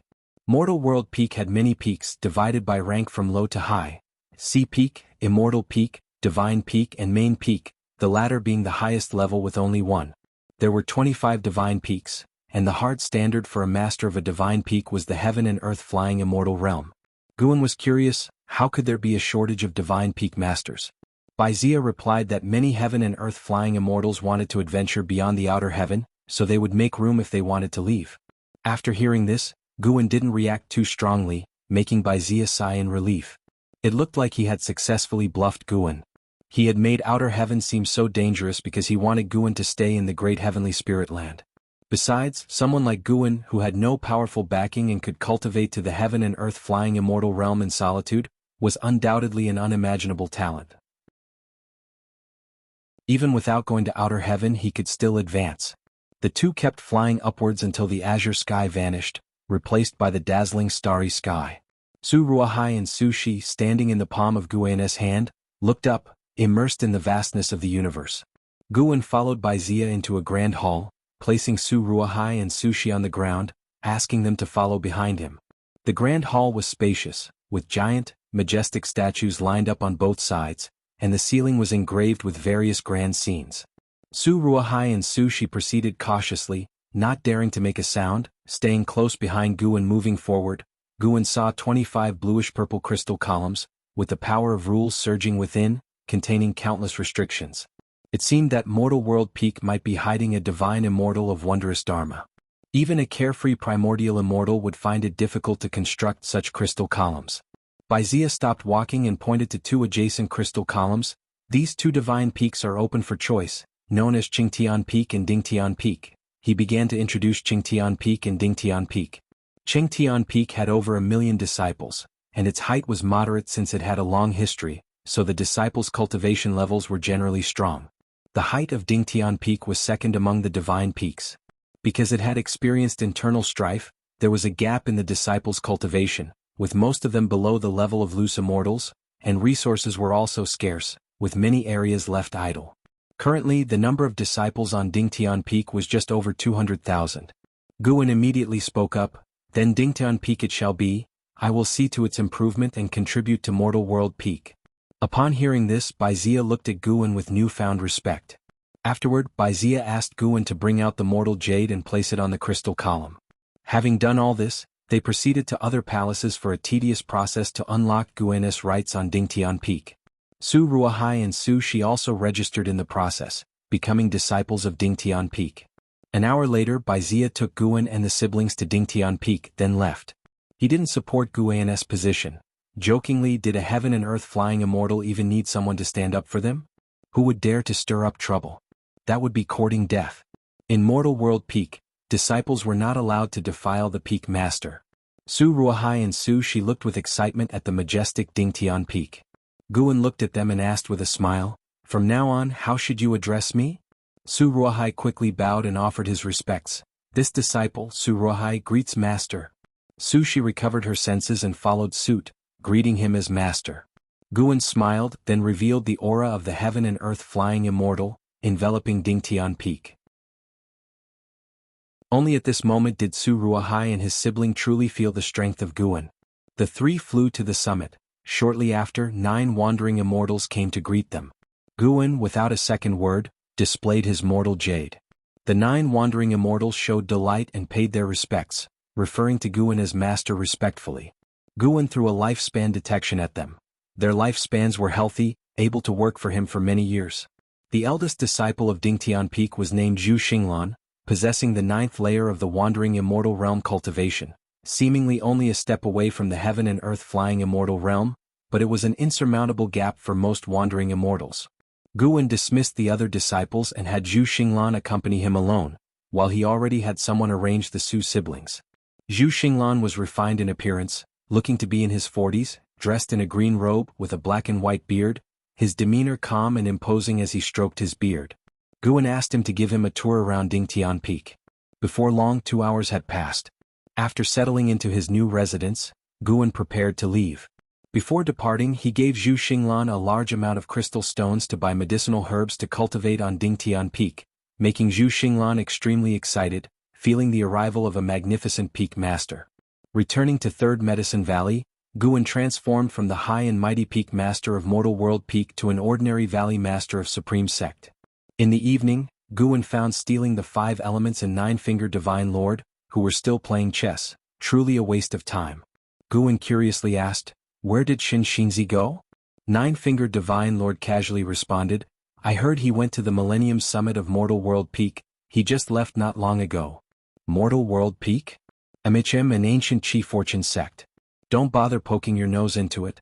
You won't encounter it in this lifetime, it's a sect much more powerful than the Great Cold Demon sect. 9-fingered Divine Lord casually replied, prompting Guan to stare at him, then he turned and walked away. Stealing the 5 elements then said with a smile, "That's not necessarily true. If he could invent this game, I think he might encounter great opportunities in the future. Who knows? You're so powerful, yet I haven't seen you help him." 9-fingered Divine Lord replied, and although he had grown familiar with Guan, he had no intention of changing Guan's destiny. With Guan's talent, even if he was taken to a great sect, it might not be for the best. At least here, Guan could live effortlessly, live happily. Guan, hearing their conversation, thought to himself with a hint of amusement, "If I revealed my realm, you might have never even heard of it." Guan hummed and went to chat with Ji Xiaoyu. With some time left before the Millennium Summit, Guan was in no rush to head there. Days later, Guan came to Immortal Seeking Island and made his final deal with the island master. Henceforth, Immortal Seeking Island would belong to him. Due to the calamity brought by the Great Cold Demon sect, the forces behind the island master had already withdrawn, not willing to look back, and could only sell it off to gain as much as possible. Before leaving, the island master said to Guan, "You had better have your backing force send a wandering immortal here. Otherwise you won't be able to keep order." Guan nodded with a smile. After the island master and his people had left, Guan turned to Hu Shaojin and said with a smile, "From now on, Immortal Seeking Island is mine, and I won't treat you unfairly." Hu Shaojin immediately knelt down, banging his head on the ground in excitement. Afterward, Guan summoned the elders of Sea Protection Mansion, briefly instructed them, and upon hearing that Guan would arrange for a wandering immortal to come later, all the elders' expressions became respectful, no longer daring to underestimate him. Guan wasn't just boasting. There were wandering immortals on Dingtian Peak, and he could easily arrange for one. After all, he was using the identity of Meng Lang on Immortal Seeking Island. Time flew swiftly by. Until the Spring Festival had passed, the Millennium Summit of Mortal World Peak was finally about to begin. Above the sea of clouds, Holy Mother of Western Spirit stood on a lotus throne, moving swiftly, with Lu Lingjun standing beside her, and a small snake lying on her shoulder, the White Spirit Demon Emperor who had ascended with her. Lu Lingjun's beautiful eyes widened as she saw the peaks through the clouds, feeling as though she was witnessing the immortal realm of mortals. The White Spirit Demon Emperor flicked its tongue curiously and asked, "How does Mortal World Peak compare to the Great Cold Demon sect in terms of strength?"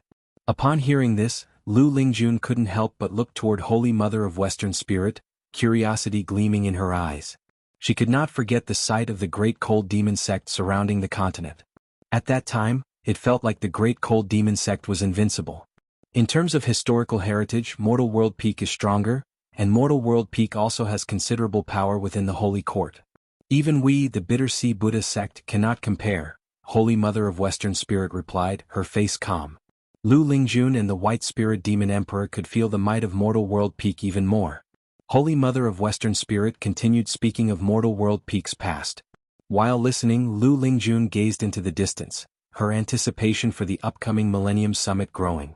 Passing through layers of clouds, they observed the peaks along the way, their eyes never resting. Gradually, more figures of cultivators appeared in their view, all invited monks or demons from great sects, each with extraordinary presence. Neither Lu Lingjun nor the White Spirit Demon Emperor had reached the Mahayana realm, yet the cultivators and demons they encountered along the way were much stronger than them, causing an instinctive feeling of nervousness and discomfort. But they were ascenders, certainly not cowards. Ambition grew within them. One day they too would arrive invited rather than relying on others. Lu Lingjun couldn't help but think of Guan. The young man who had written the immortal God book, if he could see this spectacle, would certainly be inspired even more. Too bad, with Guan's talent and temperament, he probably would never reach such a place in his lifetime. Chapter 309. The Invincible Heavenly Demon Great Emperor. At the summit of Mortal World Peak, in a courtyard at the mountain's top, Guan gathered with a group of heaven and earth flying immortals. Everyone present was either a peak master or main peak elder of Mortal World Peak. The courtyard was simple and not very expansive, filled with various flowers and trees, and the faint scent of sandalwood lingered in the air. Guan was exchanging pleasantries with everyone. No matter how high one's realm might be, social interaction is inevitable. Guan did not resist it. After all, he intended to stay at Mortal World Peak for the long term. This place was destined to become an important source of lifespan for him. Overall, the atmosphere was harmonious, with no apparent scheming or rivalry in sight. The master of the main peak, just as Guan had guessed, was none other than a carefree primordial immortal, and not of a low realm at that. Eternal Taoist Lord, carefree primordial immortal level 6267907/78000/1500000. A maximum lifespan of 1,500,000 years. Exceeding Shin Zinzis 999,999 years suggested reaching the carefree primordial immortal realm heralded a transformation in the limit of one's lifespan. With just level 6 of carefree immortal achieving 780,000 years of lifespan, the divine immortal of wondrous Dharma must certainly surpass 1 million years, and the higher Tao void mysterious immortals would have lifespans of several million years or even more. Guan was unable to even estimate how long the divine thought true immortals had lived. They were ancient beings to him. Compared with them, Guan was like an infant. After rotating through interactions with each person, Guan became a listener.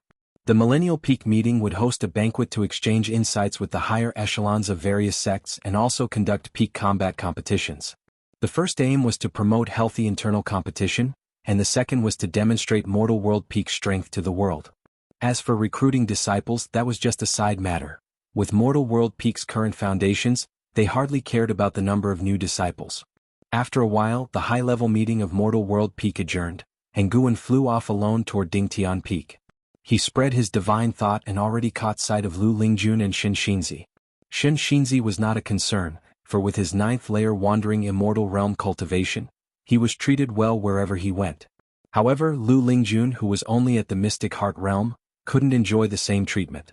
Without the Holy Mother of Western Spirit accompanying her, Lu Lingjun had to stay inside her temporary residence.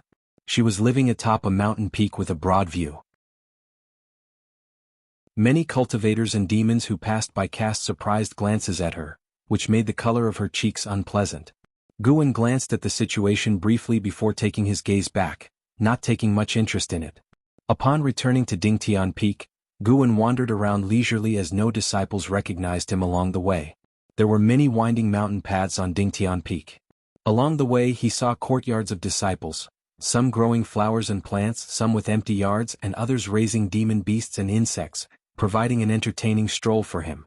Dingtian Peak had several mountain cities, akin to the fortresses of the Supreme Sect, where nearly anything one wished for could be purchased, except that these cities weren't as crowded as those of the Supreme Sect. As Guan passed by a mountain city, a voice reached him, its tone filled with surprise. "Master." Guan turned his head to see Sushi approaching briskly.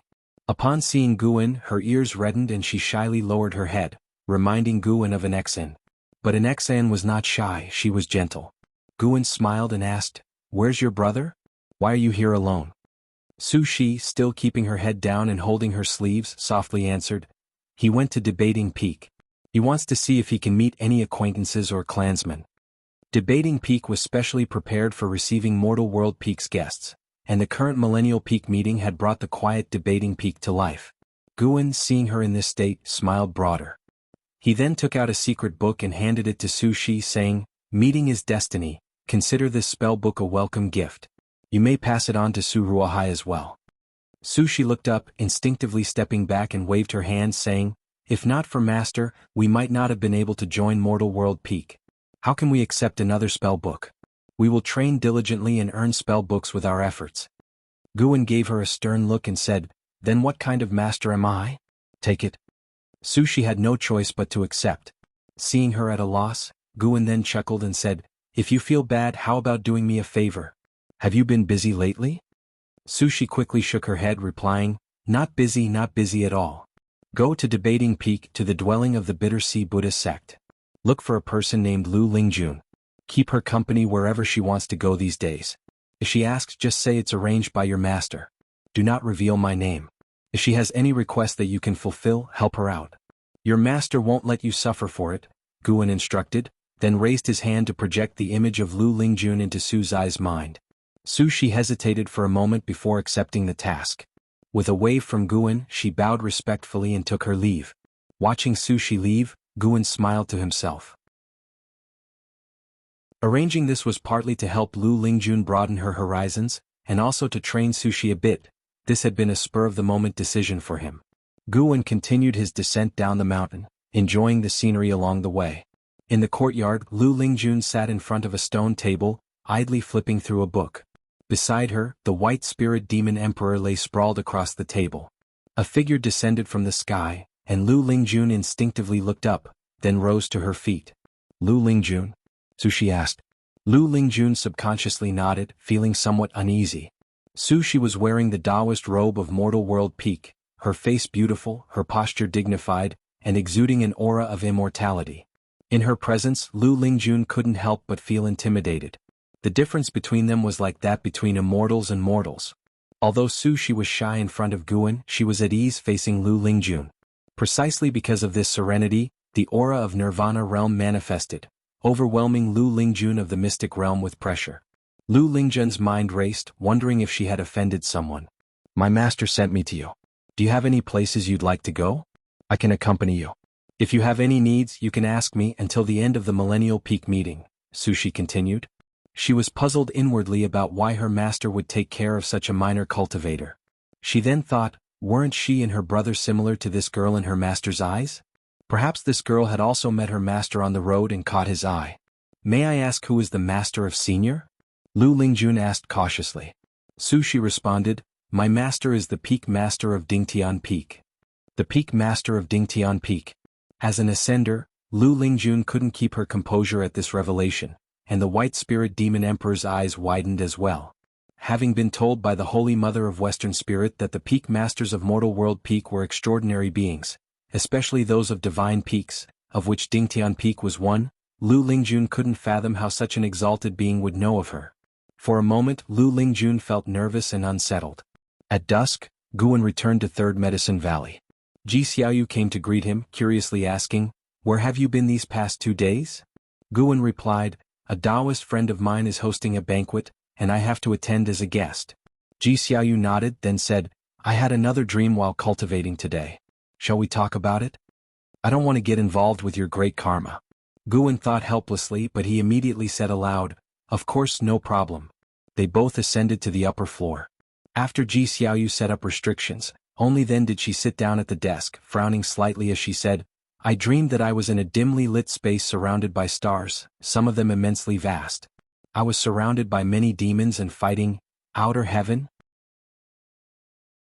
Having never been to outer heaven, the mortal spirits of this world couldn't imagine what it looked like, so Ji Xiaoyu could only describe it as a dimly lit space. Listening attentively, Guan quickly determined that Ji Xiaoyu's dream involved heavenly demons. Had she been to the silent destruction domain in a past life? He wasn't surprised. He had known for a long time that Ji Xiaoyu was no ordinary person. What puzzled him was not only that Ji Xiaoyu's previous lifetimes had battled with the heavenly demon army, but she also mentioned a terrifying being. This being commanded the heavenly demons.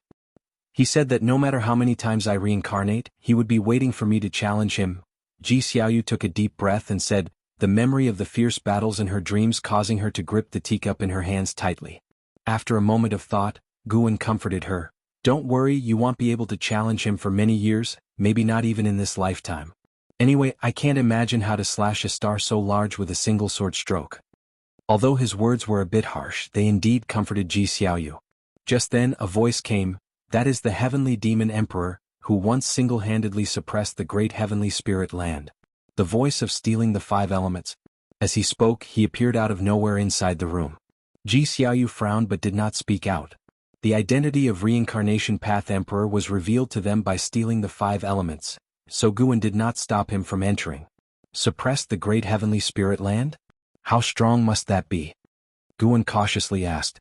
With a grave expression, stealing the 5 elements replied, very strong, unimaginably so. Even the Reincarnation Path Emperor once mentioned to me that her destiny was to challenge the Heavenly Demon Emperor, but she soon reincarnated, and her fate entered the cycle of reincarnation. Guan pressed on, you mean the Heavenly Demon Emperor won't attack our realm actively? Correct, the establishment of the Holy Court has kept the Heavenly Demon's ravages at bay. As long as the Tao level of Xingtian remains intact, there's no way for the Heavenly Demon Emperor to reach us. The being behind me has also been to the land of the Heavenly Demons and was cursed as a result. It's a place of utter horror beyond my comprehension. However, seeing her growth rate in this life, it will be hard to encounter Heavenly Demons without 30,000 years, said stealing the 5 elements, casting a glance at Ji Xiaoyu. Guan did not speak further but adopted a shocked expression. It was entirely normal for a mortal to be shocked upon hearing of the existence of Heavenly Demons, or so stealing the 5 elements thought Guan should seem. After hearing this, Ji Xiaoyu returned to calm. Stealing the 5 elements continued to describe the might of the Heavenly Demons. A good while later he left. The room fell silent. Guan sighed and said, he said that not even the sword Venerable Fudao could defeat the Heavenly Demon Emperor. This is a good thing, at least you don't have to worry for now. Looking at him, Ji Xiaoyu's gaze was serene as she said, I had hoped to lead a peaceful life and pass away peacefully, but after what he said, I suddenly don't want to die. I want to cultivate to the level where I can meet that Heavenly Demon Emperor. Taken aback, Guan replied, having a larger goal is certainly a good thing. Ji Xiaoyu rose from her seat and turned to leave. Just as she reached the door, she turned her head back and said, why don't you give up either? I've dreamed of many people. Some started from nothing and ended up shining brilliantly. If you could be by my side to fight the Heavenly Demon Emperor, wouldn't that be wonderful? With that, she turned her head and pushed the door to leave. Chapter 310 Why don't you give your place to me, Heavenly Demon Great Emperor? Guan looked at the moon outside the window, his lips curving into a smile. If Ji Xiaoyu really could achieve it, according to stealing the 5 elements, she would need to cultivate for 30,000 years. 30,000 years. I wouldn't even know how terrifying I would become by then. The mere Heavenly Demon Great Emperor easily squashed. By then, he'll pretend to be weaker than Ji Xiaoyu, let her fight strenuously, and step in when she almost can't hold on. The thought is quite exhilarating. Guan even laughed at the thought, choosing not to get up and close the door but instead pulling out a book to read. The Millennium Peak Conference had begun with cultivators of various ranks competing near the debating peak, making it a lively place. During these days with Su Zai's company, Lu Lingjun explored Mortal World Peak, greatly broadening his horizons, and their relationship had also grown closer, though Lu Lingjun still addressed Su Shi as his senior. The competitions between peaks continued for half a month, with Guan's Dingtian Peak ranking 3rd from last among the divine peaks, which he didn't feel too strongly about since the disciples of Dingtian Peak were used to it. That day the grand banquet of the Millennium Peak Conference began, with tables set up all around the debating peak. Guan then attended the banquet under the starlit sky, the banquet located above a sea of clouds equipped with a powerful formation, only accessible to those at least in the heaven and earth flying immortal realm. Shen Xinzi of the wandering immortal realm couldn't participate, which actually relieved Guan. If Shen Xinzi had come, he wouldn't have attended. There were hundreds of heaven and earth flying immortals and over 10 carefree primordial immortals at the cloud banquet, with Guan standing beside Baizia listening to him introduce the guests. The participating forces numbered over 20, including even cultivators from the Holy Court. The atmosphere was harmonious and Guan was enjoying the feast. The exquisite delicacies here were truly exceptional, with just one bite enough to save mortals decades of hard cultivation. With Baizia's help, Guan got acquainted with quite a few heaven and earth flying immortals. An ancient hour later, a carefree primordial immortal suddenly walked to the middle of the cloud banquet, laughing as he spoke, Taoist Lord, I wish to join Mortal World Peak, may I ask if that's permissible? Upon these words, everyone turned to look at him. The peak master of Mortal World Peak's main peak, Everlasting Taoist Lord, looked towards him and laughed. Emohen, although you've left the great cold demon sect for tens of thousands of years, can you really sever all ties given your sect's current crisis? Other carefree primordial immortals followed with light jabs at Mo Hen. Mentioning the great cold demon sect invariably brought up Sword Venerable Fudao, but Mo Hen wasn't upset. He looked at Everlasting Taoist Lord and cheerfully said, "I've long severed those ties. It's normal for that group of useless people to be annihilated. Don't provoke me. Sword Venerable Fudao isn't someone I can afford to antagonize. I advise you all to speak well and avoid substantial karmic retribution." Hearing this, other carefree primordial immortals stopped making fun of him. Even they did so, not to mention the heaven and earth flying immortals. Though all were present at the banquet, the division of hierarchy was clear, and heaven and earth flying immortals were definitely not the protagonists. Everlasting Taoist Lord pondered and said, "The position of the Peak Master of Qingtian Peak is still vacant. Would you accept that?" Mo Hen shook his head and said, "I set my sights on Dingtian Peak." He then turned and looked towards Guan in the crowd, smiling, "Dingtian Peak's Peak Master, how about you cede your position to me?" All eyes were now on Guan. Before Guan could speak, Baizia angrily said, "What do you mean by this? Bullying the weak?" Guan looked at Baizia, not expecting him to be so aggressive. He's got quite the backing. Mo Hen wasn't upset and chuckled. "There was internal strife on Dingtian Peak back then, and a good friend of mine died there. I'm just being nostalgic." Yet his tone obviously left no room for negotiation. Suddenly the banquet fell silent. Baizia looked towards Everlasting Taoist Lord. Carefree primordial immortals seemed amused by the situation, while the heaven and earth flying immortals looked at Guan sympathetically. They all knew Guan had just become the Peak Master of Dingtian Peak, and now, just days later, he was being asked to vacate his position, which must be hard to accept. Guan remained silent while everyone thought he was weighing his options. In reality, he was feeling sentimental. "My ties with the great cold demon sect are truly cursed. Is this to continue the karma? To make me completely annihilate the great cold demon sect?" Guan felt no pressure, being the strongest person present with a cultivation level 2 major realms higher than anyone else. What was there to fear? He wanted to see the attitude of Everlasting Taoist Lord. If Everlasting Taoist Lord didn't defend him, then there was no reason to stay in Mortal World Peak. As for Mo Hen, a bad ending was inevitable. Everlasting Taoist Lord slowly said, "That won't do, choose another one."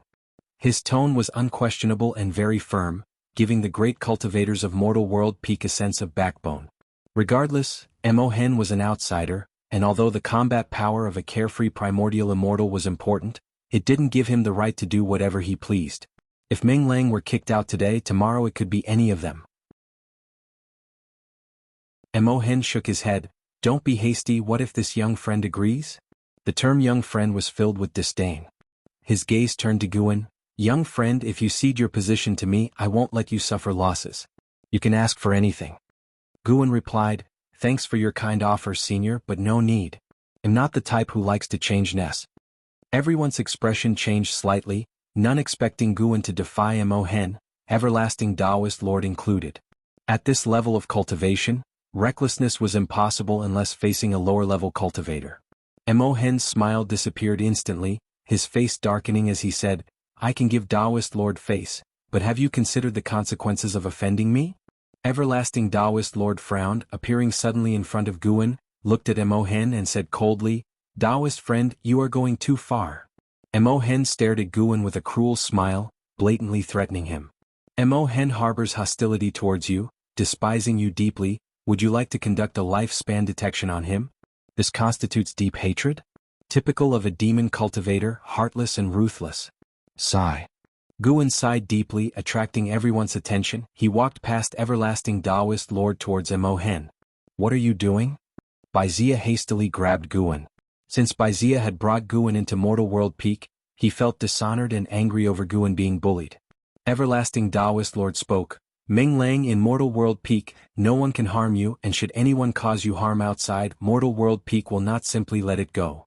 Guan smiled at Baizia, then broke free from his grip, turning towards Everlasting Taoist Lord to bow respectfully, before continuing towards Mo Hen. Mo Hen laughed, not expecting this young man to actually walk towards him. "You called me Mo Hen, right? Why must you force me?" Guan shrugged and spread his hands, his expression one of helplessness. His steps didn't stop, suddenly erupting with a terrifying aura, causing everyone's complexion to change drastically, including Mo Hen's. With each step Guan took, his aura surged, quickly surpassing the heaven and earth flying immortal realm and continuing to rise. How is this possible? A carefree primordial immortal widened his eyes in disbelief. Others were similarly shocked, and Baizia was dumbfounded. When Guan reached Emohen, his aura had reached the 9th layer of the carefree primordial immortal realm, with the strongest present only at the 6th layer, and Emohen himself only at the 4th layer. Guan lifted his chin, looking down at Emohen, asking, "How did you address me just now?" Emohen's face looked extremely unpleasant as Guan's aura completely overwhelmed him. The banquet fell into silence. You could hear a pin drop. The most alarming incident then occurred. Guan actually reached out and patted Emohen's wrinkled face. Though the gesture was gentle to everyone watching, this was the making of a deadly feud.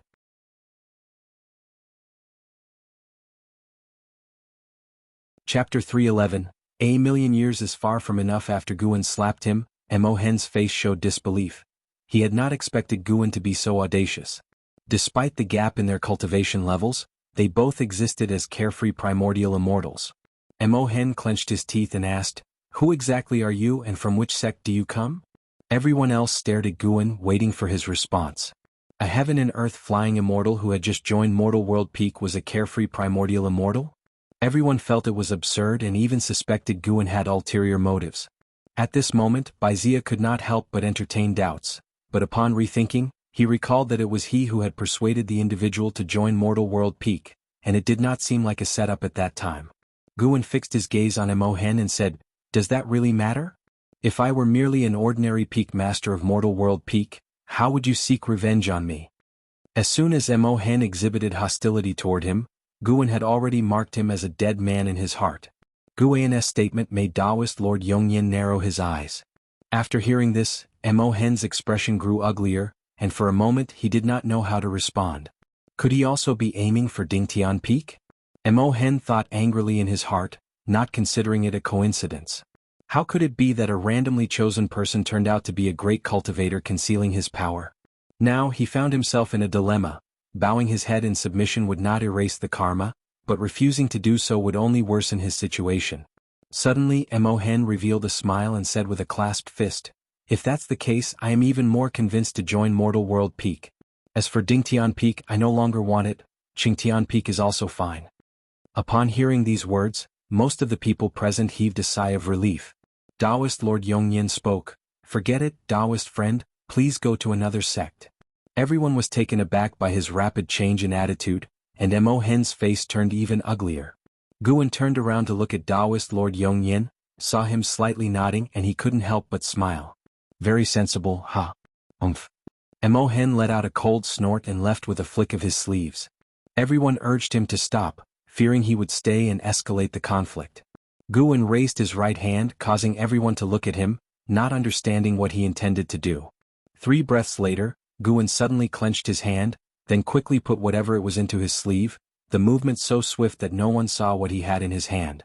"You have successfully seized 8,709 years of lifespan from Emohen, carefree primordial immortal realm, 4th layer." Looking at the prompt before him, Guan remained indifferent, feeling no sense of accomplishment. The surrounding carefree primordial immortals suddenly changed their demeanor. They looked at Guan with fear, realizing that Emohen's aura had suddenly vanished. The heaven and earth flying immortals were curious about what Guan had just grabbed. Guan moved next to Baizia, and Taoist Lord Yongyan looked deeply at Guan and then signaled for the cloud banquet to continue. Baizia looked at Guan, wanting to say something but hesitated. Guan smiled and said, "By Taoist friend, shall things remain as they were before?" Baizia subconsciously nodded, his demeanor becoming reserved. How could things be the same? Damn, that was frightening. Baizia felt somewhat apprehensive in his heart, wondering if he would have been killed had he acted arrogantly in the beginning. He couldn't voice this question, but the answer was quite clear. At the subsequent banquet, Guan became the focus, with everyone enthusiastically interacting with him, a stark contrast to the earlier scene, even the carefree primordial immortals addressing him as a senior. At Debating Peak, a yard filled with tables where Lu Lingjun, the Holy Mother of the Western Spirit, and Sushi sat together, Shin Shinzi was at another table, engaging in a discussion on the principles of Buddhism. The Holy Mother of the Western Spirit looked at Sushi, curiously asking, "Miss Su, I wonder if we might have the honor of visiting your master? I would like to thank him in person for taking care of Spirit Lord Lu." Lu Lingjun also looked toward Su Shi. In the past few days, Su Shi had shown her around, enriching her understanding of many immortal cultivation concepts. Whenever she wanted something, Su Shi had purchased it before she even asked, and despite some reservations about the motives of the Dingtian Peak Master, she still held a good impression of Su Shi. Su Shi shook her head and said, "My master hasn't mentioned wanting to meet you, nor has he said he is keeping Ms. Lu. After the Peak Conference you may return without any burden." This statement caused the Holy Mother of the Western Spirit and Lu Lingjun to exchange puzzled glances. Just then a cultivator landed in the yard. The elder from the Great Cold Demon sect defended the Dingtian Peak Master and perished just after leaving Mortal World Peak. The person spoke excitedly, capturing everyone's attention. Upon hearing it concerned the Dingtian Peak Master, the trio showed curious expressions. The person began to recount the events at the Cloud Banquet, a scenario that was spreading quickly among all peaks of the Mortal World Peak. Mo Hen had once been an elder of the Great Cold Demon sect, which was nearly dissolved, so Mortal World Peak had no hesitation in making his demise known to demonstrate its strength. From Mo Hen forcing the Dingtian Peak Master to relinquish his position to the Dingtian Peak Master showing stronger cultivation than Mo Hen and publicly slapping him, forcing Mo Hen to leave disgracefully, the whole process fired up everyone who heard it. Mo Hen had just flown out of Mortal World Peak when he fell, making the Dingtian Peak Master seem even more formidable in the eyes of the listeners. The news spread within Dingtian Peak, motivating all disciples and clearing the gloom of their low ranking. After understanding this, Lu Lingjun felt even more uneasy. Such a strong-willed Dingtian Peak Master. To have such a person assisting her was a mixed blessing. Due to the conflict between the Dingtian Peak Master and Mo Hen, this Wanli Peak Conference became much more discussive. As Mo Hen's identity and deeds were unearthed, all guests could feel the strength of Mortal World Peak. After the Cloud Banquet ended, Guan returned to the Supreme Sect. He had also heard the noise from Mortal World Peak. How could news spread so fast? In reality, it was Mortal World Peak deliberately promoting it, thankfully without mentioning Meng Lang's name, showing him respect. Guan returned to the Third Medicine Valley and happened to meet an Xian, and they chatted for a bit. Master-disciple discussed ordinary matters in the valley, and Guan found talking about life's minor details more interesting than discussing major worldly affairs. Those carefree primordial immortals always talked of grand principles and the world's populace, floating aloft. In the divine exotic realm under the blood-red firmament, Zhang Buku stood by the seashore practicing his divine skills. Behind him, the divine exotic realm master sat before the divine exotic life tablet, looking up at the heavens, lost in thought with a vacant gaze. Zhang Buku finished his maneuver and turned to face his master, asking, "Master, the great calamity has ended, and you have reached agreements with various sects across the sea. Why do you still look so troubled?" Thinking about how Sword Undersur converted the Great Cold Demon sect stirred his blood. Since he began walking the path of immortal cultivation, he had often heard of the deeds of Sword Venerable Fudao. He never imagined that wherever he went, Sword Venerable Fudao would still be revered by all as a supreme great power. Divine Exotic Realm Master slowly retracted his gaze and said, "Just like Master, the Great Cold Demon sect is but a pawn. This matter cannot end so quickly. The commotion is too large and the Holy Court will surely investigate. When the storm settles, more trouble will come." Zhang Buku disagreed and said, "If there were an existence behind the Great Cold Demon sect capable of contending with Sword Venerable Fudao, wouldn't they have acted long ago? Perhaps they are investigating Sword Venerable Fudao's identity and cultivation level. Master, don't worry. Wouldn't it be better for you to focus on cultivating and strive to break free from destiny on your own?" Zhang Buku advised. Since his father's death, he had faced continuous tribulations and developed a firm heart.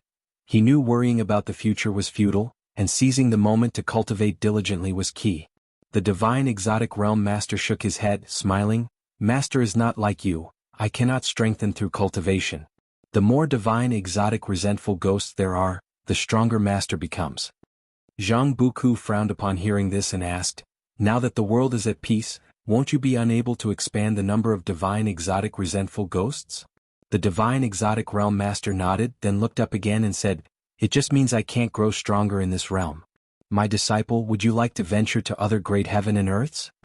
"Where?" "A very dark realm." The words of the divine exotic realm master puzzled Zhang Buku. What did very dark mean? Was there a place darker than the divine exotic realm? Time flew by and 7 years passed in the blink of an eye. On this day Lu Lingjun returned. She saw Guan playing Go with someone and couldn't help but shake her head and laugh. Was Go really that engaging? Her gaze fell on Shin Shinzi. Why had this prominent figure from the Bitter Sea Buddhist sect stayed here all this time? She couldn't figure out what charm the Third Medicine Valley held to attract such a great cultivator. She communicated with Guan telepathically. Upon hearing her, he immediately asked Yang Jian, who was standing beside him, to help with the game. Seeing Yang Jian prepare to play, Lu Xini from the Holy Court approached. Over the years he always tried to flatter Yang Jian, a demeanor that led Guan to speculate, but Guan had kept his thoughts to himself, pretending not to know. Guan squeezed through the crowd to greet Lu Lingjun. "Let's talk in your room," Lu Lingjun nodded. Guan had no objections, and the two made small talk as they walked toward the building. Once inside, Lu Lingjun casually sat down, scanning the surroundings. When her eyes landed on certain books on the shelf, she couldn't help but grimace. Some things never change. Guan brewed tea for her as she began recounting her experiences over the years. "I attended the Wanli Peak meeting at Mortal World Peak. It was an eye-opener." "Are you aware of Mortal World Peak?" Lu Lingjun asked. Guan nodded and replied, "I've heard of it. Shin Shinzi was there too, but I don't understand much about it. Those great cultivators said I'm not qualified to know." Lu Lingjun smiled and said, "Indeed, you're not qualified. But I was fortunate to attend and I can tell you about it. Want to hear?" Guan, carrying the hot tea, placed the cup in front of her and said, "Of course I want to hear. Go on. Let's see if you will try to impress me." Lu Lingjun began from where she first learned about the Wanli Peak meeting, and Guan sat down to listen attentively. She didn't hide the Dingtian Peak master's protectiveness toward her. Even her language seemed to steer, seemingly eager to see Guan's reaction. Guan kept a normal expression, silently criticizing in his mind. Are all women like this? Previously, Jiang Qiong also used sword Venerable Fudao to pressure him. After some time, Lu Lingjun remarked reflectively, "The strength of the Dingtian Peak master is unimaginable. The elder from the Great Cold Demon sect was killed just like that. I wonder when I could reach such a realm." Guan joked, "Practice cultivation for 180,000 years. Lu Lingjun glared at him and retorted, "Easy for you to say? 1,000,000 years might not be enough. You have no idea about the vastness of the Immortal Path realm."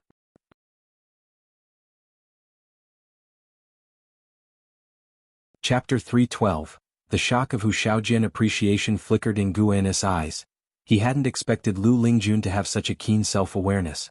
Lu Lingjun, seeing Guan's expression, felt rather helpless. Was this guy always so calm?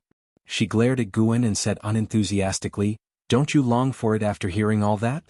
Guan replied, "Of course I yearn for it, but over the years I've heard too many tales of immortals. At best, I take them as entertainment. Could a great man like myself even dream of such things?" Lu Lingjun felt his words were somewhat odd, but she was too lazy to argue and continued to talk about her observations from Mortal World Peak. Although Guan had been there at the time, hearing it from Lu Lingjun's perspective offered a different view of the scene. The two chatted for over an ancient hour, and Lu Lingjun expressed her desire to stay temporarily in the Third Medicine Valley, to which Guan agreed. Guan stretched in a languid manner as he looked out the window. Tomorrow he could go to Dingtian Peak to pick medicinal herbs. He had ordered Zhu Xinglan to establish a medicine garden, and the first batch of medicinal herbs was already ripe. Regarding the medicine garden on Dingtian Peak, Guan had no intention of prohibiting other disciples from picking the herbs so as not to arouse suspicion. After all, Mortal World Peak was now a first-class sect with close ties to the Holy Court, and he had to be careful. And after all, Dingtian Peak was vast. Even with disciples helping, he could collect many herbs himself. Thinking of this, a look of anticipation appeared in Guan's eyes. The following afternoon, on Dingtian Peak, Guan walked up the mountain path to the summit, followed by Zhu Xinglan, who displayed great respect as the peak's foremost disciple. He now knew that Guan was a great power who surpassed the carefree primordial immortal. Such a major figure was critical to cling to, and so he was eager to assist in any way possible.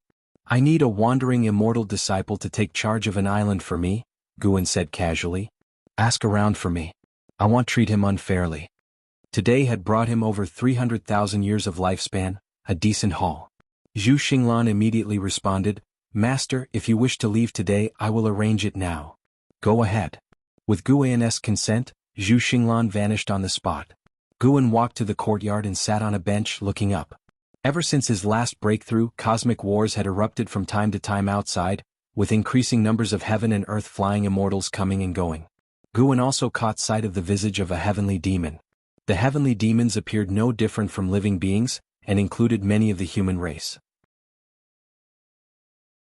The most distinct feature of the heavenly demons was their demonic chi, which was different from that of the demon cultivators and demons within the great heavenly spirit land. It was more sinister and instinctively repelling. At the periphery of the silent destruction domain, 2 heaven and earth flying immortals were engaged in combat, fighting over a treasure. Carefree primordial immortals were observing in the shadows. Half an incense stick of time later, Zhu Xinglan returned, bringing someone with him. Sun Hanfeng, Wandering Immortal Realm, 4th Layer 89034/14000/280000. Guwen sized up Sun Hanfeng, who wore a black robe with a slightly sinister face, unkempt hair, and an aura that gave off an impression of great scheming. Feeling Guwen's gaze, Sun Hanfeng lowered his head, not daring to make eye contact. He was nervous because he had heard how powerful and domineering this new master was, but he didn't want to miss such an opportunity. Disciple Sun Hanfeng greets master. Sun Hanfeng said respectfully with a bow. Zhu Xinglan followed with an introduction of his background. Sun Hanfeng had been born on Mortal World Peak and had a very good relationship with Zhu Xinglan. Let's be off then. Guwen stood up and, with a sweep of his sleeve, whisked Sun Hanfeng away. Zhu Xinglan was momentarily stunned, admiring how impressive the master's divine skills were. Many privately discussed just how powerful the master of Dingtian Peak really was. Zhu Xinglan received an important piece of information. Sect leader Yongyin Daojun believed that the master of Dingtian Peak possessed a higher cultivation level than he did. Such an assessment left him with boundless imagination. Elsewhere, Guwen arrived at Immortal Seeking Island with Sun Hanfeng in tow. As they alighted, Sun Hanfeng stumbled, nearly falling, but Guwen caught his arm in time. "Are you all right?" Guwen asked. Sun Hanfeng, his face flushed with embarrassment, quickly replied, "I'm fine, master. Sorry for the laugh." Guwen nodded and began walking towards the buildings ahead, with Sun Hanfeng hastily following. Guwen started to brief him on Immortal Seeking Island. After understanding the strength of the island, Sun Hanfeng breathed a sigh of relief.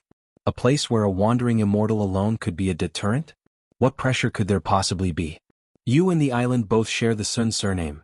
That's quite a coincidence," Guwen joked, with Sun Hanfeng offering only an embarrassed smile and not the least bit of dissatisfaction. Soon, Hu Shaojin and several elders of the Sea Protection Mansion were introduced, and Guwen had Sun Hanfeng introduce himself. "From Mortal World Peak, I am Sun Hanfeng. I look forward to working with all of you and hope for your fullest support," Sun Hanfeng said, and then exhibited the aura of a wandering immortal, which caused everyone in the hall to breathe rapidly. Having spent years doubting whether Guwen's claims were true, they were all shocked to finally witness a wandering immortal. Hu Shaojin was especially excited, looking at Guwen with eyes full of admiration. "That's settled then. From now on, Sun Hanfeng is in charge of Immortal Seeking Island. You all talk." With those words, Guwen left. Everyone turned their attention to Sun Hanfeng, all quite nervous since he didn't seem easy to approach. After Guwen left, Sun Hanfeng sat down with an assertive posture, no longer as restrained as before. "May I ask, Elder, does the island master also hail from Mortal World Peak?" one of the loose immortals asked cautiously. The reputation of Mortal World Peak was significant, and even if they were unfamiliar with it, they had heard of it. "Naturally," Sun Hanfeng said. Everyone smiled, now believing Sun Hanfeng had a favorable relationship with the island master, or at least that he was not an outsider. "The island master is my master. You can rest assured. What's most important is that we all work together to run Immortal Seeking Island well. We cannot disappoint him. Moreover, I can tell you, his cultivation level is exceedingly high, stronger than anything you have heard of. Serving him is the greatest fortune of your lives." Sun Hanfeng's words widened everyone's eyes. Hu Shaojin was bewildered. The elder was of such a grand origin? Was he not a loose immortal? Wait, loose immortal was what he had claimed himself. Hu Shaojin felt overwhelmed by immense joy, his mind buzzing, failing to pay attention to the ensuing discussions from the elders. Sun Hanfeng also noticed his distraction but did not mind, as Guwen had instructed to take good care of the lad. Seasons changed and another year passed. After the new spring, Guwen visited the branch of the Supreme Sect. It was his first time at the branch, which he reached through the teleportation array in the main city of Sect. The supreme sect grew stronger every year, and its ties with the branch became tighter. Guan observed the branch's city, feeling the spiritual energy there, which was almost on par with the main city of sect. No wonder so many disciples wished to come here. Not only was the spiritual energy abundant here, but disciples could also go out to train at any time, hunting demons and searching for heavenly and earthly treasures. The Taizong dynasty had yet to claim the whole continent, and the same was true for the immortal cultivation sects, as they had not yet traversed every mountain and river on the continent. Guan didn't rush to find Yilan and began to wander around. As he wandered, he came across an acquaintance, a friend he had made in the outer gate city, with whom he exchanged pleasantries for quite some time. Moving on to the next street, he encountered a disciple from the Third Medicine Valley who had achieved foundation establishment. This was the sediment of a 227-year life. Guan enjoyed chatting with old friends, feeling no distance had grown between them. In the next ancient hour he encountered two more old acquaintances, indicating that the branch had become the preferred destination for many average disciples, all in search of opportunities in the demon land. Guan was briefly contemplative but did not interfere with others' lives, unless he cared deeply for them. Like his junior sister Yilan. By the time Guan arrived at Yilan's residence, she appeared out of nowhere with a joyful cry, "Big brother, what brings you here?" As she spoke, she rushed over to hug Guan. "In public, you must behave yourself." Guan quickly raised his hand and protested. Yilan reluctantly stopped, then pulled him toward the residence, all the while giving him a rundown of the current state of the branch. Inside the residence were numerous female disciples looking after the estate, and as they saw Yilan with Guan, curious eyes followed. After they walked away, Guan could hear the maids start to gossip about them. Eventually Yilan led Guan into her room, then closed the door. As the two sat down to chat, Yilan finished sharing her experiences and began to inquire about how Guan had spent his years. Guan recounted his life, and although it was mundane, Yilan's face remained lit with a smile. Who would have thought, they thought back then, that 200 years later they would be able to sit together once more. Gradually Yilan's mind wandered as she fell into a strange state. She experienced this because Guan was guiding her toward enlightenment. Guan's divine thought covered the room, helping Yilan perceive the heaven and earth rules, a method beyond the imagination of mortal spirits. Even facing Guan herself, Yilan didn't notice anything amiss. It was as though Yilan had entered a dream state, her eyes distant and unfocused. Guan stood up, carried her to the bed, and guided her into meditation. Then he retreated to the table, sitting down to watch her practice. And so he watched Yilan meditate, his heart full of expectation. If he could help Yilan extend her maximum lifespan, he would arrange for her to train at Mortal World Peak. If not, sending Yilan with her few centuries of life to Mortal World Peak would only add to her troubles. Once one's horizons expand, it's easy to develop more expectations, leading to anxiety and pressure. Even divine skills from a true immortal cannot grant eternal life. There seems to be a force in the shadows resisting life's expansion. What that could be, Guan was also curious to know. Time flew swiftly by. Guan suddenly felt a bit bored and whimsically considered another option. Why not open another round of reincarnation evolution? This time he would not select the dark great heaven and earth. He was curious to see how long he could survive. Perhaps if he lived for thousands or tens of thousands of years and mastered formidable divine skills, it might increase his chances of surviving the next tribulation crossing. Moreover, the memories passed down from reincarnation evolution could benefit his Taoist heart cultivation. Guan felt reaching a certain level might require reincarnation cultivation. Otherwise he wouldn't have unlocked this feature. Let's give it a shot then. Just one shot, no greediness. After all, it would cost 10 million years of lifespan, and even if he wanted to play more, it was not possible. Guan looked at Yilan, thinking to himself, "Little sister, please."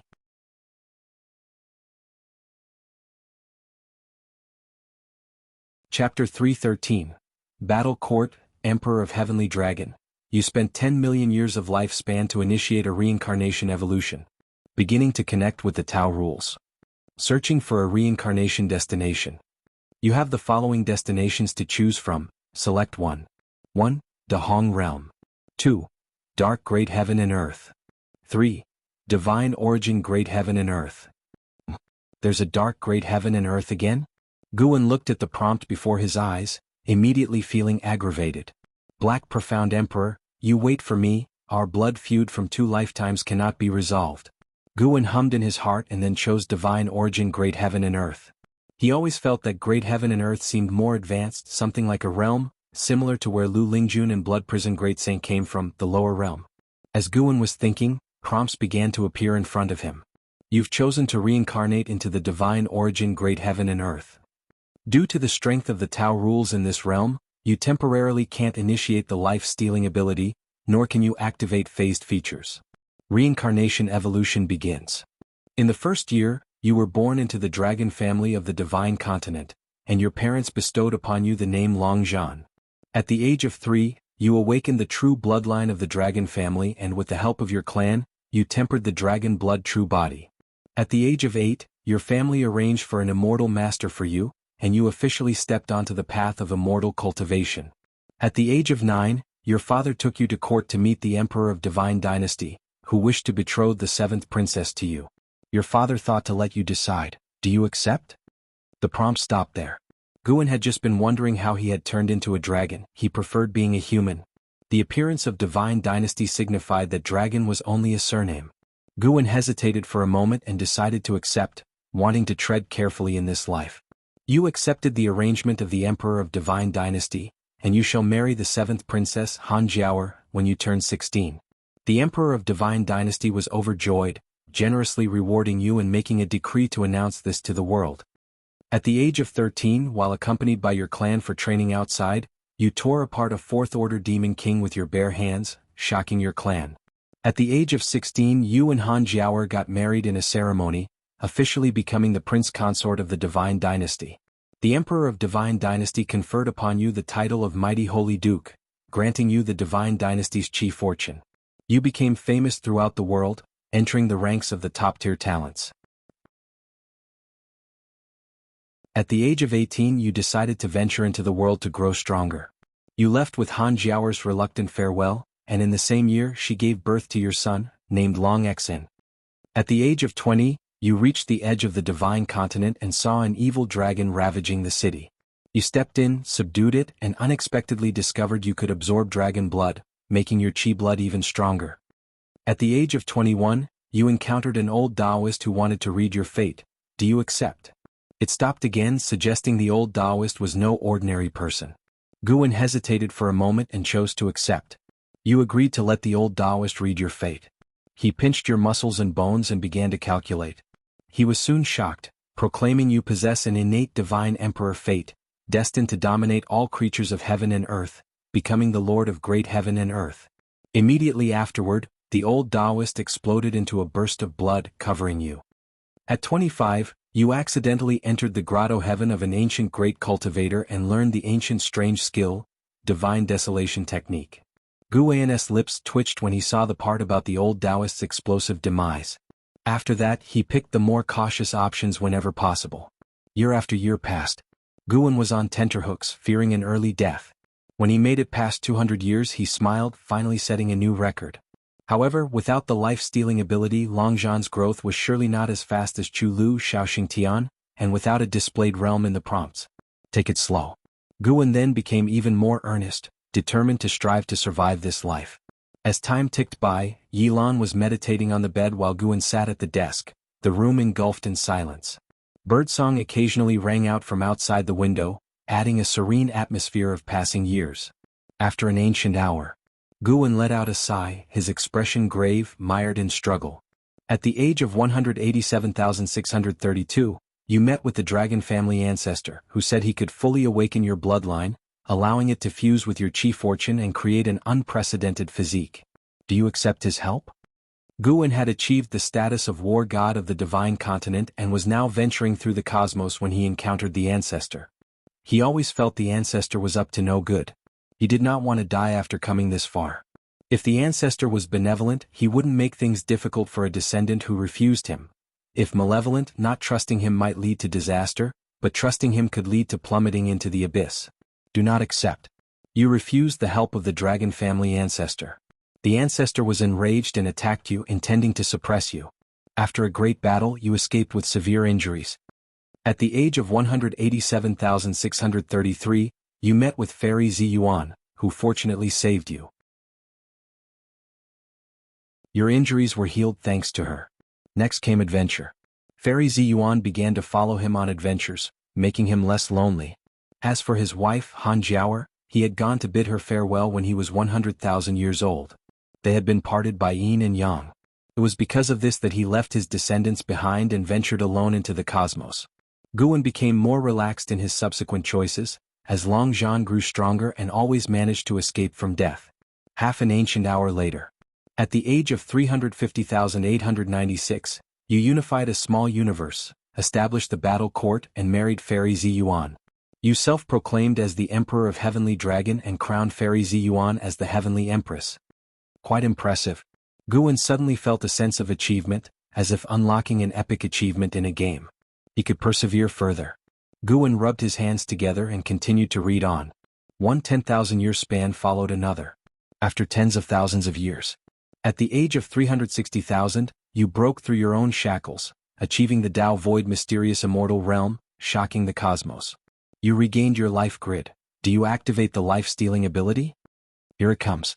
It's here. Guan chose to seize without hesitation. You activated the life-stealing ability. You sacrificed a universe of living beings, resulting in a massive surge in lifespan. Sacrificed? Guan's face turned pale. How could he be so reckless? At the age of 360,001, just as you transcended the 9 heavens of immortal path and became one with the immortals and gods, a terrifying hand reached across the river of time and snuffed you out. You were executed by the Annihilation God Emperor. Reincarnation ends. What the hell? It ended so abruptly? After he activated the life-stealing ability, Guan hadn't even made a choice. Guan immediately vanished from the room and appeared on an island overseas, initiating the lifespan barrier. He then sat down and looked at the last few prompts, grinding his teeth. Good. Very good. Annihilation God Emperor. Another name was added to Guan's list of grievances. Following that, a huge influx of memories flooded into his mind. It was the entire life of the Emperor of Heavenly Dragon, Long Zhan. It was only after truly receiving the memories that Guan realized how extraordinary Long Zhan's talent was, being unique from birth, inspiring great expectations from his family. The love between him and Han Jiaoer also left Guan deeply moved. Once Long Zhan ventured into the cosmos, his life became even more extraordinary, his story deeply touching. Within the memories, Guan also saw Fairy Ziyuan, incomparably beautiful and with a grace none in the world could match.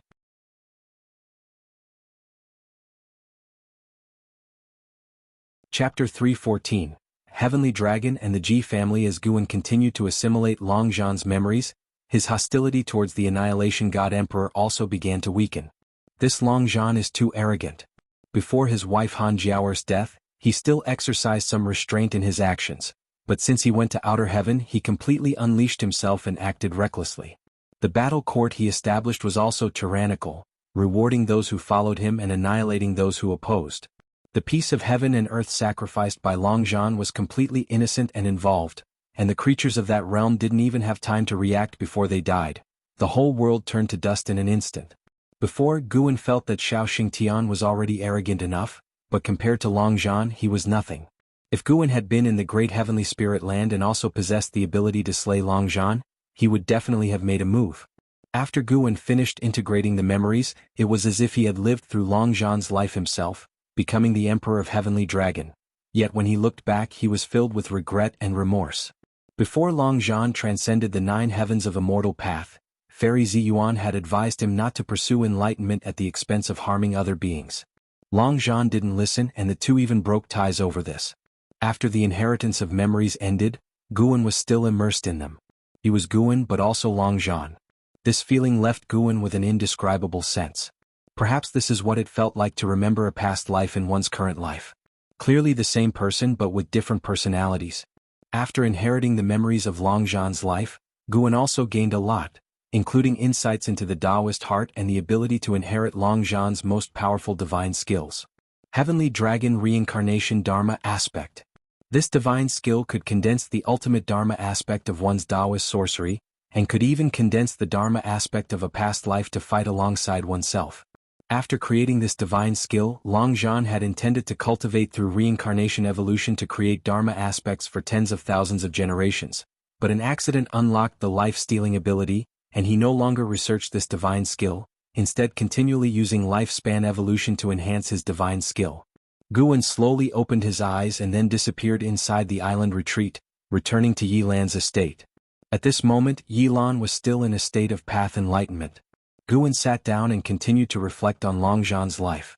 The Longzhan who had transcended the 9 heavens of immortal path was truly powerful.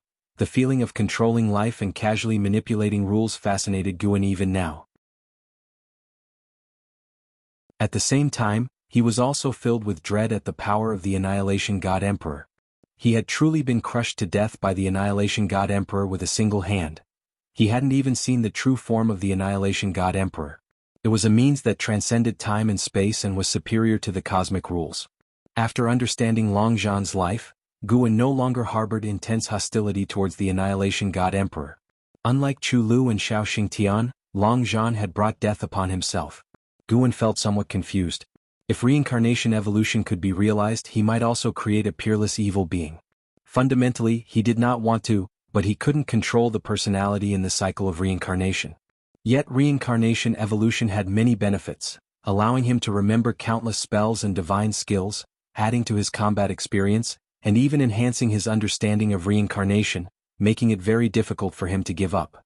After much thought, Guan felt he was trapping himself in his own web of thoughts. Why overthink so much? The path to becoming stronger couldn't possibly be achieved without harming the innocent. Many moral judgments are based on perspective, just like in war. Are not the civilians of the enemy's country innocent? At most, the next time he encounters a situation like Longzhan's, he could choose not to activate the life-stealing ability and rely on his own efforts to cultivate. In fact, even without the life-stealing ability, Longzhan's talent was very strong. Guan began to review the cultivation technique of the Heavenly Dragon reincarnation Dharma aspect. He felt this Dharma aspect seemed familiar, as if he had seen it somewhere before. He soon remembered. The Ji family's Heavenly Dragon demon-suppressing form had some similarities. He planned to ask Ji Xiaoyu about it later. Ji Xiaoyu had already inherited divine skills when she returned to the Ji family and might be able to perform the Heavenly Dragon demon-suppressing form. The sun set and the moon rose. A night passed. Yilan gradually woke up and felt as if she had had a dream, one she couldn't remember clearly after waking up. When she opened her eyes, she felt the entire world had changed. Her gaze fell on the table and she saw Guan reading a book. Guan turned his head to look at her and smiled, asking, "Awake?" Yilan, Divinity Transformation Realm Level 5 222/600/800.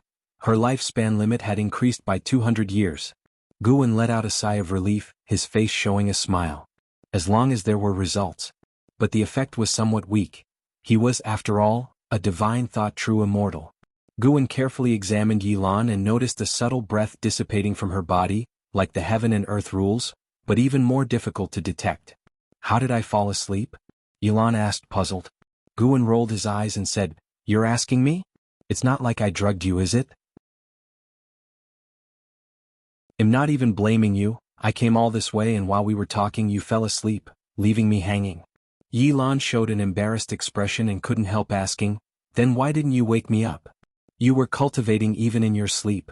It was clearly not ordinary sleep, so how could I dare to interrupt you?" Guan replied, standing up. "I'm leaving, I'll come to see you again next time." "Sister, why not stay a couple more days?" "No can do, Medicine Valley can't do without me." "Really? How come I heard you're always hands off as a manager?" "How could that be?" The two bickered for a while, but in the end, Guan firmly decided to leave. Yilan walked him to the estate's front door. Guan suddenly stopped in his tracks, turned to look at her and asked, "In your heart, which is more important, good and evil or affection?" He asked this because he was reminded of the scene where Longzhan and Fairy Ziyuan broke ties. Although Longzhan brought it upon himself, the end result of his loneliness still left him sighing. Longzhan might have been overbearing, but towards the people by his side he was quite good. He just didn't tolerate any dissent from them.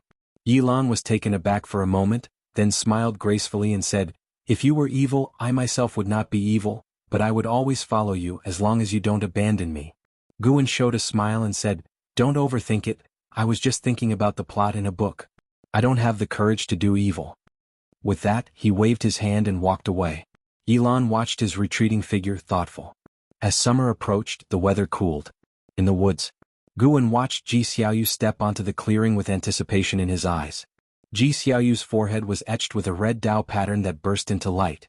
Her whole aura suddenly changed. She raised her right hand, and the spiritual power inside her activated in a sophisticated manner, quickly coalescing behind her into a golden wheel that resembled a round glowing door with intricate and profound patterns. As the golden wheel opened, golden dragons surged out from the intense light. Her heavenly dragon demon-suppressing form differed from her past life, but Guan saw through it at a glance. The essence of the heavenly dragon demon-suppressing form shared the same origin as the heavenly dragon reincarnation dharma aspect but was weaker and far less sophisticated than the latter. This discovery made Guan's heart tremble. The heavenly dragon reincarnation dharma aspect was created by Longzhan himself. Could the Ji family be related to Longzhan? In Longzhan's memories he only passed the heavenly dragon reincarnation dharma aspect onto his son Long Xan, which implies that Long Xan passed it down. From the life experiences of Chu Lu and Xiao Tian, their timelines might differ from Guan's. Could it be that reincarnation evolution might project into the past?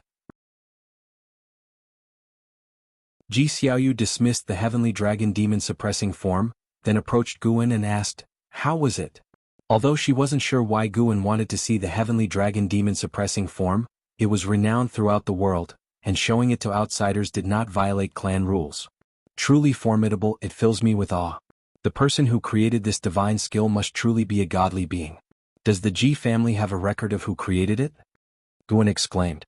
Ji Xiaoyu thought for a moment and said, "This divine skill has an ancient origin, created by an ancestor.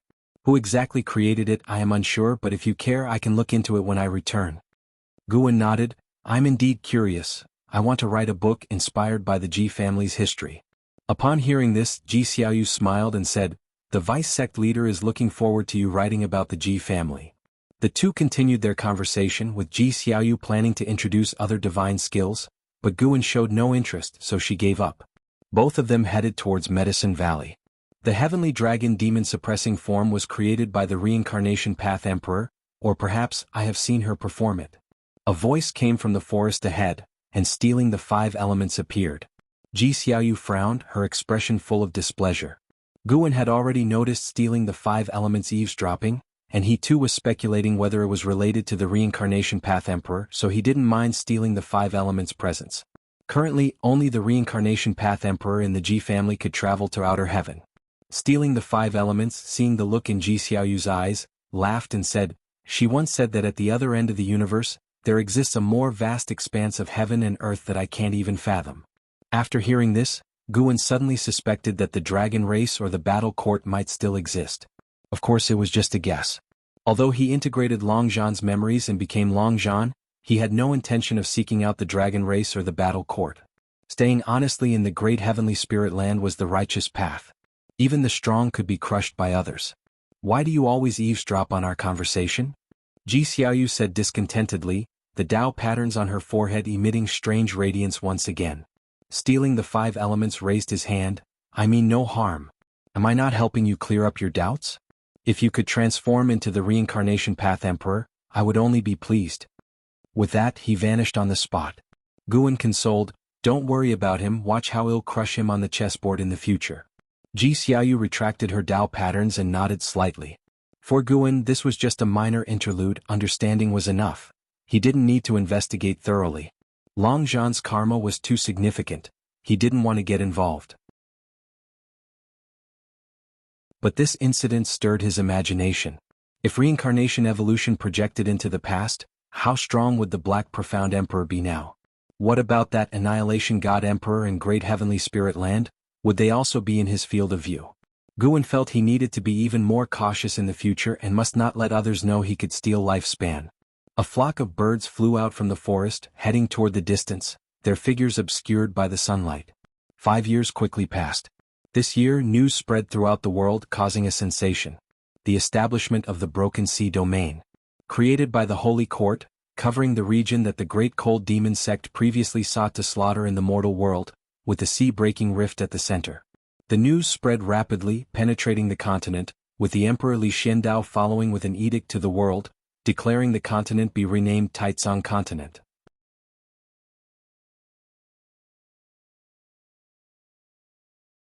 Chapter 315. Destined Fate. Broken Sea Domain.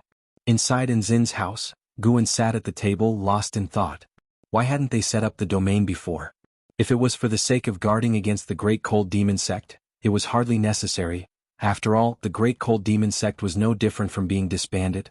Guan felt that the other party had come specifically for him, especially since the Great Cold Demon Sect had a holy king standing behind them. He could see a large number of cultivators building a floating island in the sky at the edge of the sea-breaking rift. He watched for a while before withdrawing his gaze and looking back at an Xan. At the moment, an Xan was immersed in path enlightenment, and with Guan's help, she had also entered that state and had been there for several ancient hours. Guan kept checking Nzin's lifespan limit. Finally, Nzin's lifespan limit began to grow, albeit weakly, but it was indeed increasing.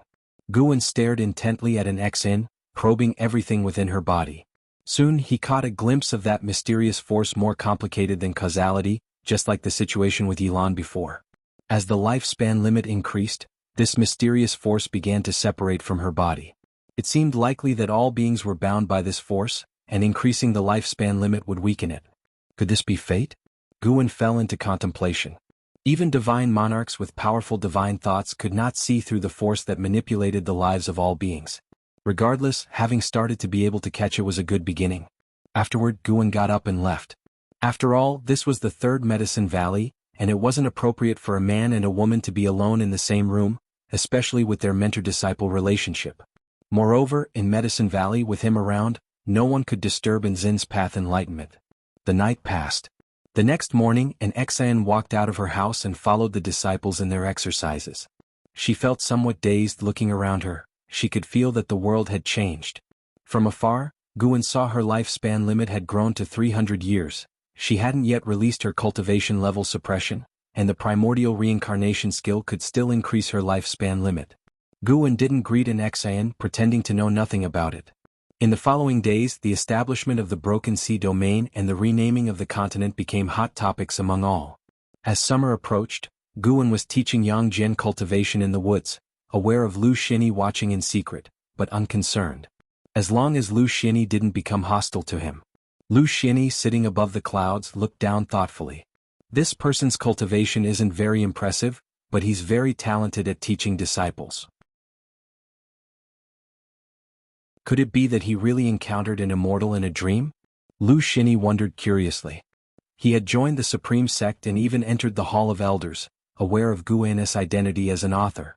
Beyond that, he could only confirm Guan was indeed only over 200 years old, as many could attest, so he didn't feel wary of Guan. Even if Guan was the reincarnation of a great power, he posed no threat to a divinity of the 9 layers of the heaven and earth flying immortal realm. Because of this, Lu Xianya's curiosity about Guan was even greater than his expectations for Yang Jian. "That's enough for today," Guan said. Hearing this, Yang Jian stopped his movements and saluted Guan with a fist. Today, Guan imparted a great deal of combat experience. With memories of Longzhan's battles, Guan's combat experience had surpassed most in the world. A single afternoon had benefited Yang Jian immensely. On the way back to the valley, Yang Jian was very excited. He had not expected his master's close combat abilities to be so extraordinary. "A genius has returned today. I'll take you to see him later." Guan mentioned casually, noting Lu Xinyi, seeing their training conclude, left, not to leave the Supreme Sect but to play chess. "A genius? Oh, that Wu Ju Uncle Master?" Yang Jian asked curiously. Wu Ju had visited Guan years before, and Yang Jian had only seen him from afar, learning afterward of Wu Ju's famed reputation. "Not him, you'll know later," Guan said mysteriously, piquing Yang Jian's curiosity further. When the master and disciple returned to Medicine Valley, they heard other disciples discussing. "And Hao is here." "Really?" "True, and Xian, our sister apprentice, is actually an Hao's sister. They both have the same last name. Could they be blood siblings?"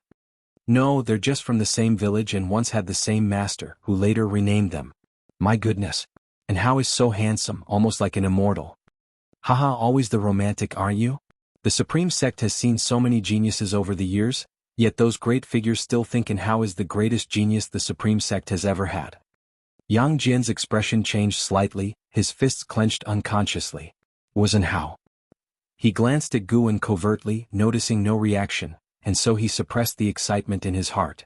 His current cultivation had already reached the 9th layer of the divinity transformation realm, a result of focusing on his physical cultivation.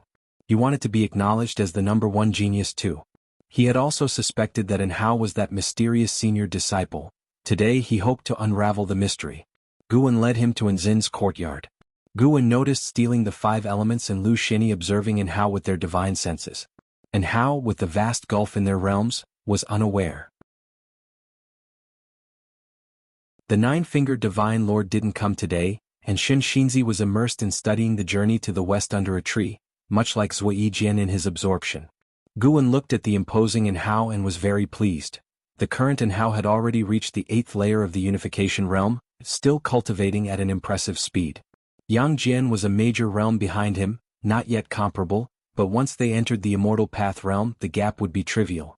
When master and disciple arrived outside Enzin's courtyard, she turned around, smiling, and then pulled Hao out of the house. Hao stood tall, head crowned with an imposing golden dragon crown, dressed in a waist-bound white robe with sleeves long like flowing clouds. His handsome face bore sharp, proud brows, and just standing there, he possessed a lofty spirit that commanded the world, without losing the transcendent demeanor of a cultivator. Compared to him, Yang Jian seemed ordinary. Usually Yang Jian stood out among his fellow disciples, but next to Hao, he was easily overlooked. Sister, over the years, Master has been extremely kind to me. I haven't suffered at all, Xian said happily. Hao stood in front of Guan and suddenly didn't know how to address him. Brother Hao, have you forgotten me? Guan asked with a smile, his demeanor warm as the spring breeze, instantly easing Hao's awkwardness. How could I forget? We've been through life and death together. Thank you for taking care of my sister over the years, which has eased many of my worries. Hao smiled, then took out a brocade box to present to Guan. Guan quickly declined, but under the joint persuasion of Xian and Hao, he could only reluctantly accept it. The box contained 8th-rank medicinal herbs. The young man was thoughtful. Hao's gaze inevitably landed on Yang Jian, who had been unabashedly staring at him since earlier. How could he not have noticed? Intuition told him Yang Jian was not simple. He felt like he was facing impermanence Tian. Of course, while Yang Jian was far from as strong, Hao suspected he might also possess an ancient treasure body. Who is this? Hao asked proactively.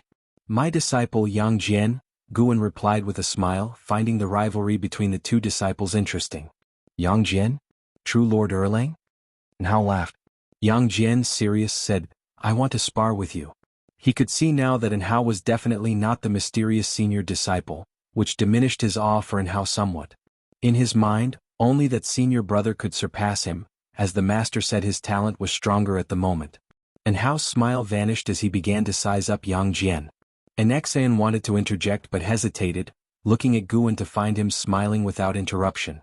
Hao spoke, You're not strong enough, but I acknowledge your talent and courage. How about we agree to settle it at the Heavenless tournament in the future? What do you think? Hearing this, Yang Jian felt it was reasonable. A duel like this should be witnessed by the world, so he nodded in agreement. Don't forget to thank him. He's been cultivating for many more years than you. He could easily pick on you, but instead he's willing to give you time to grow, Guan said. At those words, Yang Jian immediately bowed to express his gratitude. Hao looked at Guan in astonishment. That such a talent was so obedient? Intuition told him that not even among the Star Sea congregations could one find such a genius. You two keep talking, I won't disturb you any longer. Guan dropped these words and left with Yang Jian. Hao didn't ponder any further and took Xian back into the house. Not far away, the blood prison great saint watched Hao and inwardly marveled. This youth shouldn't be underestimated, he seemed even stronger than Yang Jian. Guan returned alone to his loft and opened the brocade box, examining the medicinal herbs gifted by Hao. Not long after, Ji Xiaoyu came to find him. That Hao is rather remarkable. I've seen such a presence in my dreams, always dominating an entire realm, Ji Xiaoyu remarked. You're not bad yourself. Guan replied with a smile. Among those he had encountered below the state of nirvana, those with a lifespan reaching 9,999 years were few. Currently only Hao, Yang Jian, Blood Prison Great Saint, and Ji Xiaoyu. Li Ling Tian was short by 1,000 years. Ji Xiaoyu had not only great talent but also a significant background. For now, Guan felt that Hao's foundation fell short of hers. Of course, when it came to cultivation speed, Hao was unrivaled. Ji Xiaoyu sat down and asked, Why is it that your Medicine Valley always attracts so many peerless geniuses and powerful cultivators? Guan helplessly replied, "You're asking me? But who am I to ask? Besides, they're not coming for me." Ji Xiaoyu shook her head. "Even if not for you, you've established good karma with each one.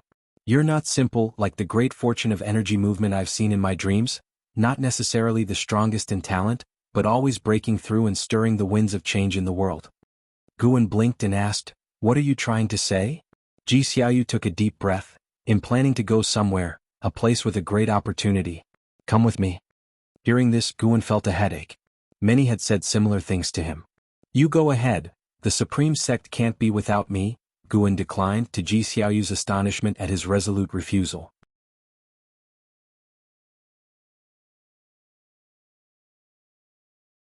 Chapter 316, Mysterious Heavenly Demon, "You think you're Sword Venerable Fudao? The sect can't go on without you?" Ji Xiaoyu couldn't help but say her angry glare was actually quite charming. Guan thought as much but said, "Making contributions, does it really have to be divided by cultivation levels? Guarding the sect outside is merit, as is guarding Medicine Valley. I cultivate medicinal herbs for the supreme sect with all my might. Isn't that also a laborious and meritorious deed?" Ji Xiaoyu tried to calm her emotions and began to speak of the great advantage of that opportunity. Despite Ji Xiaoyu's persuasion, Guan just wouldn't agree, which infuriated her. Another person was just as infuriated, and that was An Hao.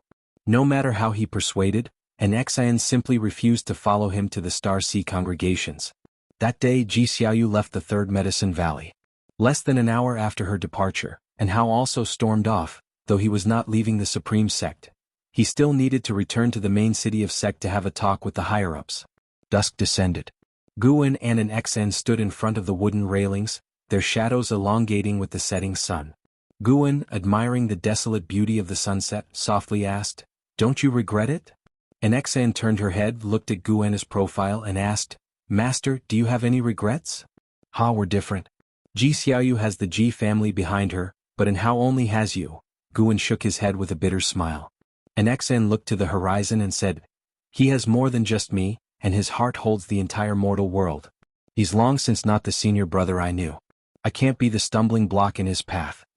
For some reason, Guan suddenly felt the impulse to focus on cultivating An Xian. It would be interesting to have An Xian surpass An Hao. Unfortunately, for now he could only contemplate it, as reversing the gap between the two was not so easy. The master and disciple began to discuss matters overseas, imagining how powerful the Star Sea congregations were and how awe-inspiring the sea-breaking rift would be. In life, one always wishes to see the whole world, to measure mountains and rivers. Above the sea of clouds, Blood Prison Great Saint carried Guan as they flew, feeling the vibrant spiritual energy of the region, and couldn't help but take a deep breath. "Master, where exactly is this place?" Blood Prison Great Saint couldn't resist asking. Guan replied, "Another sect I've joined. You must not reveal this to anyone, including Jenner." Upon hearing this, Blood Prison Great Saint's body shivered, feeling a surge of excitement rush to the top of his skull, unable to contain his exhilaration. A secret only he knew? Perfect. Didn't this mean he had surpassed Yang Jian in the heart of his master? Serves that kid right for wanting to go out and make a name for himself. Blood Prison Great Saint thought gleefully. Since meeting An Hao, Yang Jian had been practicing even harder, saying that in the future he wanted to go out and make a name even more renowned than An Hao's. That kid really didn't understand the heart of the master. The master with his unfathomable Tao level was a hermit in the bustling world, clearly disliking the high-profile life. Yang Jian was truly drifting away.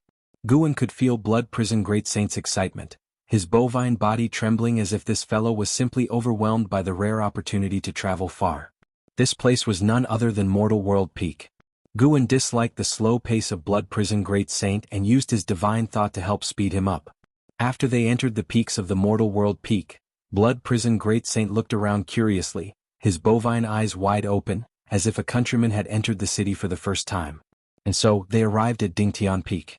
Ever since Guan extinguished Mo Hen the Old Man, Dingtian Peak had seen a surge in popularity, with an increase in the number of disciples, and students coming and going from all directions. Blood Prison Great Saint could feel the aura of those along the way and was secretly shocked. How did it feel like any random person was stronger than he was before the seal? Guan, leading him, went all the way to the mountain top. As soon as they landed, Zhu Xinglan appeared, bowing respectfully towards Guan. Blood Prison Great Saint sized up Zhu Xinglan with curious eyes. Master, a mysterious cave was discovered within Dingtian Peak, containing powerful restrictions. Would you like to take a look? Zhu Xinglan asked. Upon hearing this, Guan nodded and asked him to lead the way. Along the way, Zhu Xinglan briefed him on the cave at the foot of the mountain, nearly submerged under the sea surface, discovered by two disciples during a combat practice. Zhu Xinglan suspected it was related to the previous insurrection, which had been a while ago, but according to him, terrible demons had emerged at that time, nearly destroying Dingtian Peak to the ground, to the extent that the peak master had fallen. Guan couldn't help but think of Mo Hen the old man. Considering Qingtian Peak was a better choice, but Mo Hen the old man chose Dingtian Peak. Could it be because of that cave? Blood Prison Great Saint was even more excited, not expecting to encounter something so thrilling upon arrival. They flew downward and quickly reached the entrance of the cave, where two wandering immortals stood guard. Upon seeing Guan, they quickly stood up and saluted. Guan nodded, then asked Blood Prison Great Saint to follow Zhu Xinglan into the cave. With Zhu Xinglan leading the way, he could not help but wonder why his master was riding a mere mortal ox. Such a fortunate ox head. Guan had just entered the cave and felt a subtle aura. The aura of a heavenly demon? He asked, has this been reported to the main peak? Zhu Xinglan shook his head. No, the main peak's master has been in seclusion, and Mortal World Peak has always managed its own affairs. He paused, then added, you are the peak master. As long as you do not abdicate, everything about Dingtian Peak is yours. These words made Guan feel comfortable in his heart, and he became increasingly satisfied with Zhu Xinglan. The guy was simply the perfect Hu Shaojian, so easy to use. Bypassing the long cave tunnel, they arrived at a spacious chamber. Guan could sense the thick space restriction here, almost like an exotic world's dimension, making the place look extremely vast. The chamber wasn't too dark, floating with countless bright lights like fireflies, which were actually spiritual energy condensed into form. They stood on an array platform where a stone pillar stood erect, pitch black, with a rough surface reflecting a cold light. Guan got off Blood Prison Great Saint's back and approached the stone pillar.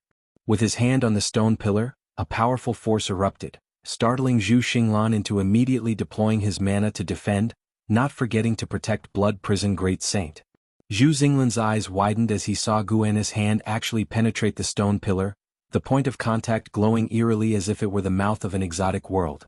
A gale followed from that mysterious mouth, the wind black as midnight, like countless sinister Dao patterns, sending shivers down the spine of both Zhu Xinglan and Blood Prison Great Saint. Guan withdrew his hand, holding a soul in his grasp, a soul body of an old man about as large as a baby. He was held by Guan, unable to break free, his face full of fear.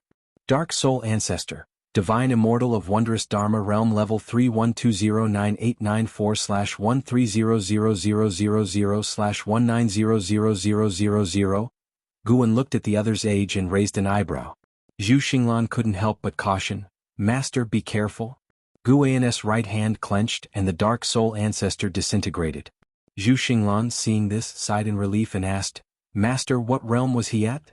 He could feel that the Dark Soul Ancestor was very sinister, but what realm he was from, he couldn't tell.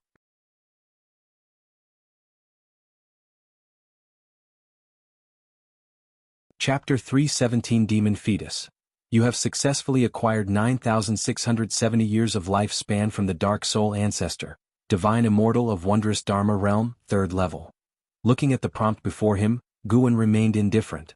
If it were not for the other party charging at him directly, he would not have bothered to kill him. The reason he did not perform the soul search was because the space within the stone pillar still concealed other heavenly demons. Guan casually responded, it's just a demon soul. Its realm high or low doesn't matter. Doesn't matter? Zhu Xinglan opened his mouth but didn't know what to say. Guan's divine thought locked onto the space inside the stone pillar, where, within that pitch-black space, there existed yet another aura of a heavenly demon that was even more terrifying. His divine thought captured the location of that heavenly demon. It turned out to be a demon egg. The demon egg, formed from demonic qi and about a zhang tall, emitted a faint glow, like the weak starlight in the dark universe. Guan's divine thought penetrated the demon egg and saw a demon infant. He saw the demon infant entwined with heavy and complex karma, even making him feel uneasy, his intuition telling him that eradicating the demon infant would bring greater trouble. He withdrew his divine thought and also stopped his actions, restoring the restriction on the stone pillar. He turned and said to Zhu Xinglan, "From now on, no one must enter this place and you must not disturb this stone pillar. There is a fearsome heavenly demon inside, difficult to handle, and it has yet to awaken." Hearing this, Zhu Xinglan immediately became nervous and muttered, "Heavenly demon." Sure enough, the previous problem has not been completely resolved. Guan couldn't help but ask, did the previous internal upheaval on Dingtian Peak have to do with the heavenly demon? That's right, that terrible evil demon was a heavenly demon. It said that the former peak master was transformed by the heavenly demon. The sect feared that spreading the word would stir up greater turmoil, so they concealed the fact. Zhu Xinglan nodded, his face full of worry. The greater turmoil he referred to was the Holy Court, which has the deepest apprehension for heavenly demons. Guan suddenly thought of Yu Yingying and Xin Xinzi. Could there be other heavenly demon reincarnations in the world? He felt it was very likely. He sensed he had triggered an extraordinary side plot. He did not want to get involved, so he prepared to seal this place, especially since the demon fetus was still in slumber. As such, it's even more crucial not to speak of this, understood? Guan cautioned. As for informing the Holy Court, he had considered it, but the matter of him casually killing a divine immortal of wondrous dharma could likely be exposed due to that, and Mortal World Peak does not trust the Holy Court either, otherwise they would not have concealed the matter of the heavenly demon. After all, he came here to plant herbs. The well-being of Mortal World Peak has nothing to do with him. Of course, when he becomes strong enough to ignore the karma of the demon fetus, he could then erase the being, giving himself greater peace of mind. Zhu Xinglan nodded, but the deep furrows in his brow did not smooth out. The blood prison great saint looked thoughtfully at the stone pillar. Afterward, they left the cave. Zhu Xinglan began to seal the entrance and Guan rode the blood prison great saint back to the mountaintop. The blood prison great saint had many questions he wanted to ask, but he was afraid of being overheard by the great cultivator, so he had to swallow his words. In the following time, Guan began picking medicinal herbs at Mortal World Peak. Zhu Xinglan had already set up a large medicine garden, which was guarded by disciples on regular days. When Guan personally came to pick herbs, the disciples were initially taken aback by the honor but later got used to it. Of course, no matter how approachable Guan seemed to be, they always remained reserved. After half a day's stay on Dingtian Peak, Guan left with several hundreds of thousands of years of lifespan. He came to pick herbs once a month, and the lifespan income from Dingtian Peak last year had already broken 1,000,000 years, surpassing his foundation on the Taizong continent. After returning to the Supreme Sect, just as the blood prison great saint was about to speak, Guan stopped him. "Remember what I said when we left, don't ask, you will see through everything eventually." Guan's words made the blood prison great saint grow respectful. He felt that his master was instructing him. His nature was too impulsive, which is why he ended up like this, indeed needing to cultivate his Taoist heart. In Mortal World Peak, Guan was the revered peak master, and in the Supreme Sect he was just an ordinary valley master. Watching Guan chatting and laughing with the servant disciples, the blood prison great saint was incredibly impressed. He felt the master wasn't pretending. In the master's heart, all sentient beings truly are equal. The distinction of strength lies in one's cultivation level, but the life of every creature is equal. The blood prison great saint increasingly felt there was much to learn from his master, such as this way of interacting with others which surely would lead to many good connections. If someone could defy the heavens and change their fate, these tales might spread far and wide in the future. However, his realization was quickly shattered. Because that detestable fat mouse came to harass him again. What made him most exasperated was that the fat mouse became even faster. How could he feel that this mouse also possessed peerless talent? This was too absurd. Guan then started to inspect the different sectors within Medicine Valley. Although the third Medicine Valley seldom had trouble, he still had to perform his duties on the surface, to prevent the disciples from slacking. Summer passed and autumn arrived. In the early autumn season within the Outer World Cave, Tian Yaoer, Tian Qing and Tian Bai were attacking Guan together. The three demons constantly changed their movement techniques, their demon energy rolling like a dragon, surrounding Guan facing their offensive. Guan seemed quite at ease, with just a wave of his hand he could resolve their spells. Tian Yaoer stepped on the 9 Extremes Freedom Steps and appeared behind Guan.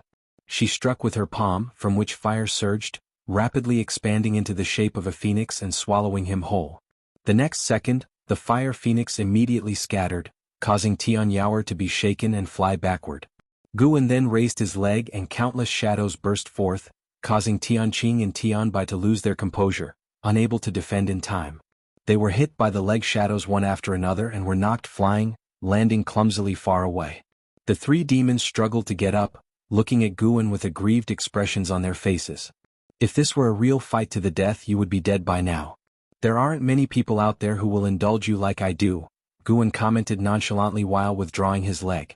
Tian Yaoer widened her eyes and asked, "Is every creature out there as powerful as you?" "There are always people beyond you, heavens beyond heavens," Guan casually answered. He had already restrained himself enough not to injure them. "Is that so?" Tian Yaoer was skeptical. She always felt that whenever Guan mentioned fearing this and that, it was all to scare them, while he himself seemed forever calm and composed. Guan snorted, "Anyway, you still need more practice."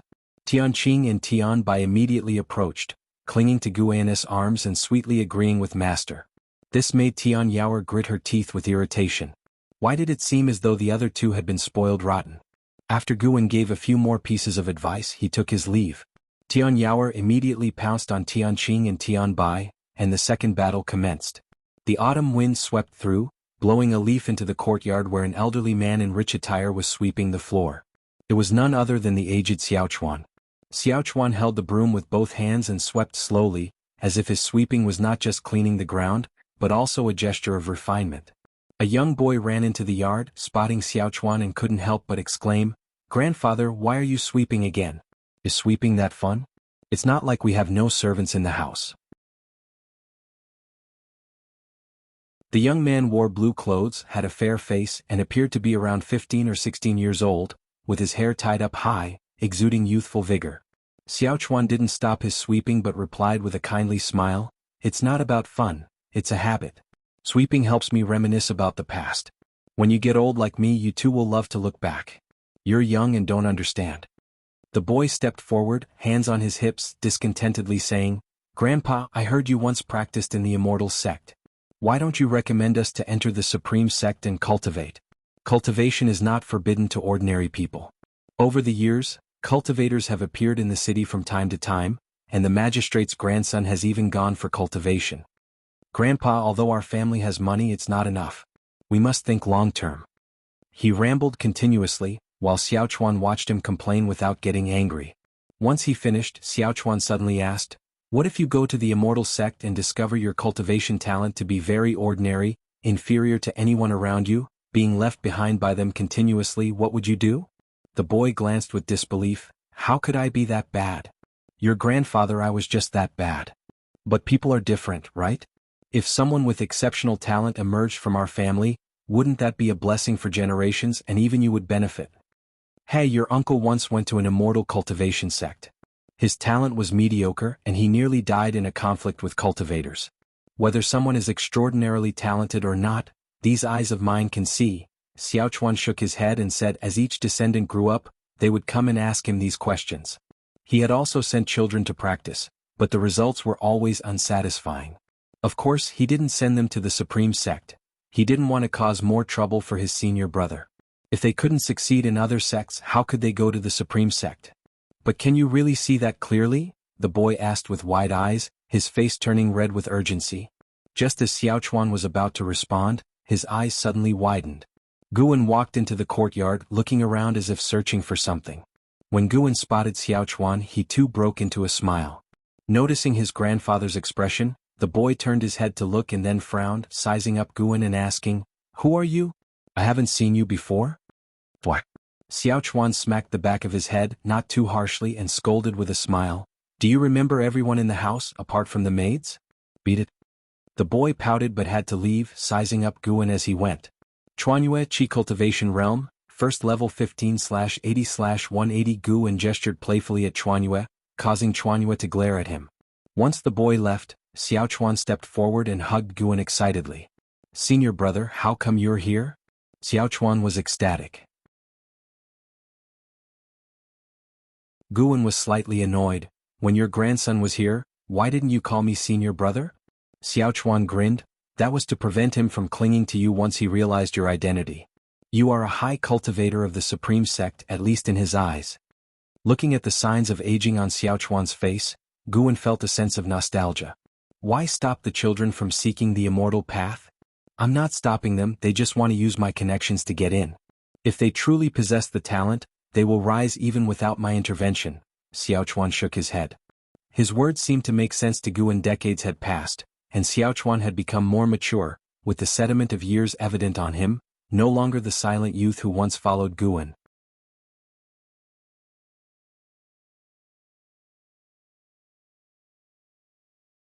Chapter 318. Peering into Life. The so-called will of heaven. Guan and Xiaochuan sat in the courtyard chatting with great enthusiasm about the past. When they spoke of those olden times, they both harbored many sighs, and when it came to those long-departed friends, they would fall into brief silences. I sent you out of the valley these many decades, have you been satisfied with your life? Guan asked. Xiaochuan smiled and said, of course am satisfied. At least I have no regrets in life. I've even glimpsed the immortal path. How can a mortal who achieves my level not be content? Those who aren't satisfied are probably oppressed their whole life. With that state of mind, no matter how high their cultivation level is, they'll never be content. Guan couldn't help but raise his teacup to toast him. Such openness was truly rare. Guan had harbored resentments towards Xiaochuan before for not cultivating diligently. Now he thought about it. Even if Xiaochuan didn't achieve much in immortal cultivation, he has at least lived a life more joyous than worrisome. However, the thought that Xiaochuan wouldn't live for many more years made Guan somewhat reluctant to part. He had experienced this feeling many times during the reincarnation evolution, especially in the life of Long Zhan. Long Zhan's drastic change in temperament was because he had lived through too many such events, particularly the death of his beloved wife, which deeply traumatized him. The powerful Long Zhan realized that even with his strength, he would have regrets, which was why he ventured alone into the universe. Xiaochuan seemed to understand Guan's mood and said to comfort him, Senior brother, although you haven't started a family, there are many who care about you. You won't be alone. Guan suddenly asked, what if they were all like you, what should I do then? Xiaochuan was stunned. He looked deep into Guan's eyes and said, Senior brother, anyone else might worry about this question but you needn't. You treat people kindly, always making friends. Besides, solitude isn't necessarily torture. Isn't the choice of what life you want to lead based on your heart? I can be so open-minded because I learned it from you. Ever since I was little, I've admired you the most. No matter how powerful your senior brother is, in my eyes he doesn't compare to you because you live freely and can protect the people you want to care for. Upon saying this, Xiaochuan smiled again. Guan suddenly felt an impulse. This time he wouldn't just go along with Xiaochuan's wishes. Guan took out a secret book and threw it on the table. Xiaochuan instinctively looked at it. Surprised, he asked, what is this? This records a kind of spell? Guan began to introduce, and with just a sentence Xiaochuan became entranced. Guan took this chance to enlighten Xiaochuan, immersing his thoughts in the heaven and earth rules, allowing him to momentarily forget about outside matters. Autumn winds swept up the fallen leaves in the courtyard, as if fate refused to let them settle on the ground. Above the sea, dressed in black, Leah stood on a black eagle's back, his gaze fixed on the distance. Above the sea-breaking rift, hung a majestic and mighty floating island, on which stood a city emanating an awe-inspiring aura that commanded respect from all living beings. Broken Sea Domain Master City? Leah muttered to himself, frowning. A divine exotic immortal spirit appeared on his shoulder and said softly, there are terrifying things hidden there that will eat me, don't go near.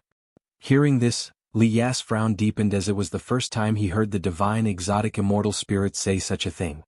He took a deep breath, then stamped his foot, and the black eagle flapped its wings harder, speeding up like an arrow, quickly diving into the sea-breaking rift. Once inside the dark rift, Leah breathed a sigh of relief, his gaze looking down with determination. Zhang Buku, wait for me, I haven't given up on you. Li Ya's hands tightened into fists within his sleeves, and he drew his heavy sword, ready for battle. Meanwhile, far away in Mystic Valley, Guan was picking medicinal herbs. He couldn't help but stand up and look into the distance. It had been 10 years since he had lectured Xiaochuan. Over those years he hadn't seen Xiaochuan again and had immersed himself back into his life. In those 10 years he had extended his lifespan by more than 18 million years, and so had been happy every year. It was not until today that the divine exotic immortal spirit told him, it sensed a dangerous presence. The divine exotic immortal spirit claimed to feel the presence of a natural enemy within the Broken Sea Domain Master City, an extremely sinister presence. Guan probed with divine thought and discovered a heavenly demon within the Broken Sea Domain Master City. Another heavenly demon. This heavenly demon also possessed the cultivation level of a divine immortal of wondrous dharma, unlike the dark soul ancestor before. This one was a living spirit. There he was, hidden in a dark palace, separated by many restrictions. No matter how Guan saw it, he didn't look like a prisoner. Could it be that the holy king behind the great cold demon sect had a connection with the heavenly demon? Guan didn't alarm them. Exterminating demons was easy, but severing causality was difficult. It was better for both sides to wait, even though he did not know what the other side was waiting for, but he knew he was growing stronger every year.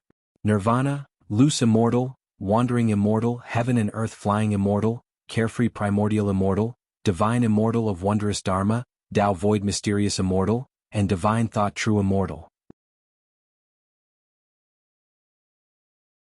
In this world where even carefree primordial immortals were rare, Guan, in the realm of divine thought true immortal, had the confidence to face all trials. Guan watched for a while longer, then withdrew his divine thought. He wasn't panicked by the calculations of that holy king. He felt that the holy king might be a pawn of the heavenly demon. Inviting the hostility of the heavenly demon for personal grievances, though not afraid, was unnecessary. Guan continued picking medicinal herbs, humming a little tune. Once he finished picking the medicinal herbs, he left Mystic Valley. He arrived on the eaves of a building at the Chuan residence, his gaze on Xiao Chuan, who was cultivating in the courtyard.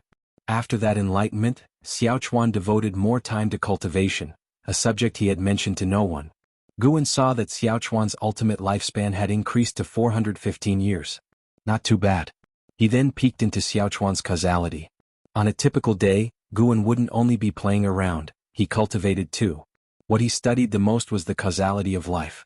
He could now probe the entire lives of mortals. Even if a 3-year-old child stood before him, he could see the end of their life in an instant. As expected, Xiao Chuan's life had changed. Previously, Guan saw Xiao Chuan passing away with a peaceful and regret-free departure. This time he saw Xiao Chuan surviving past his original lifespan's end, with the Chuan house also producing a generation with stronger talent for cultivation. But as he watched, Guan's brows furrowed. Xiao Chuan died at age 413, not living out his full ultimate lifespan because his descendants offended a powerful cultivation family. Worn out from too much exertion, he died of depression in the end. Guan suddenly felt that his enlightenment of Xiao Chuan might not have been such a good thing. But on second thought, he'd simply take action when the time came. He was the biggest variable in Xiao Chuan's life causality. With that in mind, Guan looked towards the other members of the Chuan family, peering into their lives. A mortal's life seems long to them but is short in his eyes. Their decades of experience would just flash by him, causing no burden and not affecting him in the slightest. That was the strength of a divine thought true immortal. Not to say divine thought true immortal, even a Tao void mysterious immortal could reach this degree. It wasn't long before Guan's gaze landed on a boy called Chuan Qi. Chuan Qi, untrained in Qi cultivation 3/120/1050. Such talent was definitely the strongest among Xiao Chuan's descendants. Guan began to probe into Chuan Qi's life. It wasn't Chuan Qi who offended the cultivation family, but another member of the Chuan house. After Xiao Chuan's death, Chuan Qi left the family and ventured alone into the immortal cultivation world. This youngster actually lived past the years of his ultimate lifespan, meaning he would encounter great fortunes in the future, the specifics of which, Guan could not determine from causality. Until Chuan Qi met a girl. After that, the causality broke and his future became unfathomable. When Guan saw the girl, he could instantly tell she harbored a heavenly demon's soul. Another heavenly demon. Exactly how many heavenly demons had infiltrated the great heavenly spirit land? Guan frowned and continued to scan the others. He stood proudly on the eaves, unseen by those passing through the courtyard below. After 30 minutes, Guan finally returned to the third medicine valley. He stepped down from the transmission array platform, pondering over causality and fate. Guan, come over for a game of Go. A voice called out, and as Guan turned his head, the caller was none other than the Nine-Fingered Divine Lord. In recent years, Lu Xini and stealing the 5 elements had left. There were only 2 great cultivators left in the valley, Shen Xinzi and the Nine-Fingered Divine Lord. Shen Xinzi was not very interested in Go, preferring to study Journey to the West and Investiture of the Gods. Guan didn't understand why Shen Xinzi could keep on reading those 2 books over and over, but he chose to respect his choices. Guan walked towards the Nine-Fingered Divine Lord while simultaneously probing his causality and fate. The higher the opponent's cultivation level, the shorter the lifespan Guan could see. The nine-fingered Divine Lord's lifespan and causality were extremely complex, staying consistent for decades, but Guan could no longer see beyond 50 years into the future. Guan settled down before the Go board. As he opened the Go box, he asked, "Predecessor, you have lived for a long time. Tell me, should cultivators intervene in the lives of mortals even with good intentions?" The nine-fingered Divine Lord looked at him in surprise upon hearing this question, never expecting him to ask such a thing. "You've asked the right person. I think one shouldn't. Cultivation itself is a path against nature. Intervening in a mortal's life will only bring them calamity. There is a will of heaven inherent within the universe. Once I faced a trial. That ordeal left me gravely injured, losing a finger, but it also confirmed for me the existence of the will of heaven. There is certainly a force beyond the reach and touch of cultivators that may lack consciousness, but it controls the fate of all beings. The higher my cultivation, the more I feel its vastness." As he spoke, a hint of fear even appeared in the eyes of the nine-fingered Divine Lord. Guan curiously asked, "Is it from Holy Court?" Ever since the establishment of the Broken Sea domain, Holy Court had entered the collective consciousness of the beings on the continent, becoming an institution representing the divine forces amidst mortal beings. The nine-fingered Divine Lord shook his head and said, "No, Holy Court is also at the mercy of this force. From what I know, between this world and the universe lies a barrier of power that prevents mortal spirits from flying out. It is like a set of rules, and even the Holy Court must obey." Guan looked up, indeed aware of such rules. It was a layer of light enveloping the great heavenly spirit land that forced living beings to reach the heaven and earth flying immortal realm before they could fly to the universe. Even as a divine thought true immortal, Guan could not see through these rules. The divine origin realm where Longzhan was not restricted by such rules. Guan looked up at the sky and placed a stone onto the center of the Go board.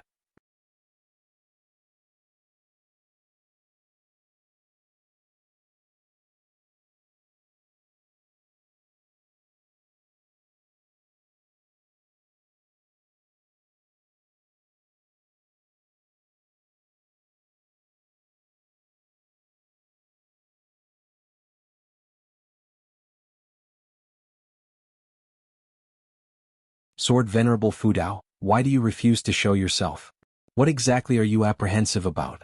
The aged voice boomed like thunder, echoing unceasingly. Guan, hearing this, lost all interest in conversing. 3 breaths time. "If you don't leave, don't blame me for lacking respect for the Holy Court." Guan's voice was chilling, putting the entire heaven and earth on edge for a killing spree. The giant face above clearly changed, but it did not respond. 3 breaths time seemed so prolonged at this moment. Zhang Buku and Li Ye dared not even breathe, and the master of divine exotic realm likewise awaited the decision of that mysterious existence. Such a formidable being, and even Sword Venerable Fudao could disregard it. The master of divine exotic realm was profoundly moved, believing his choice was right. He could easily kill Li Ye, but the reason he hadn't was purely out of respect for Sword Venerable Fudao. After 3 breaths, Guan raised his right hand, his palm facing the giant face in the sky. "Sword Venerable," as he began to speak, the giant face in the sky suddenly vanished and Guan withdrew his hand. The world instantly fell into silence. Li Ye's eyes widened.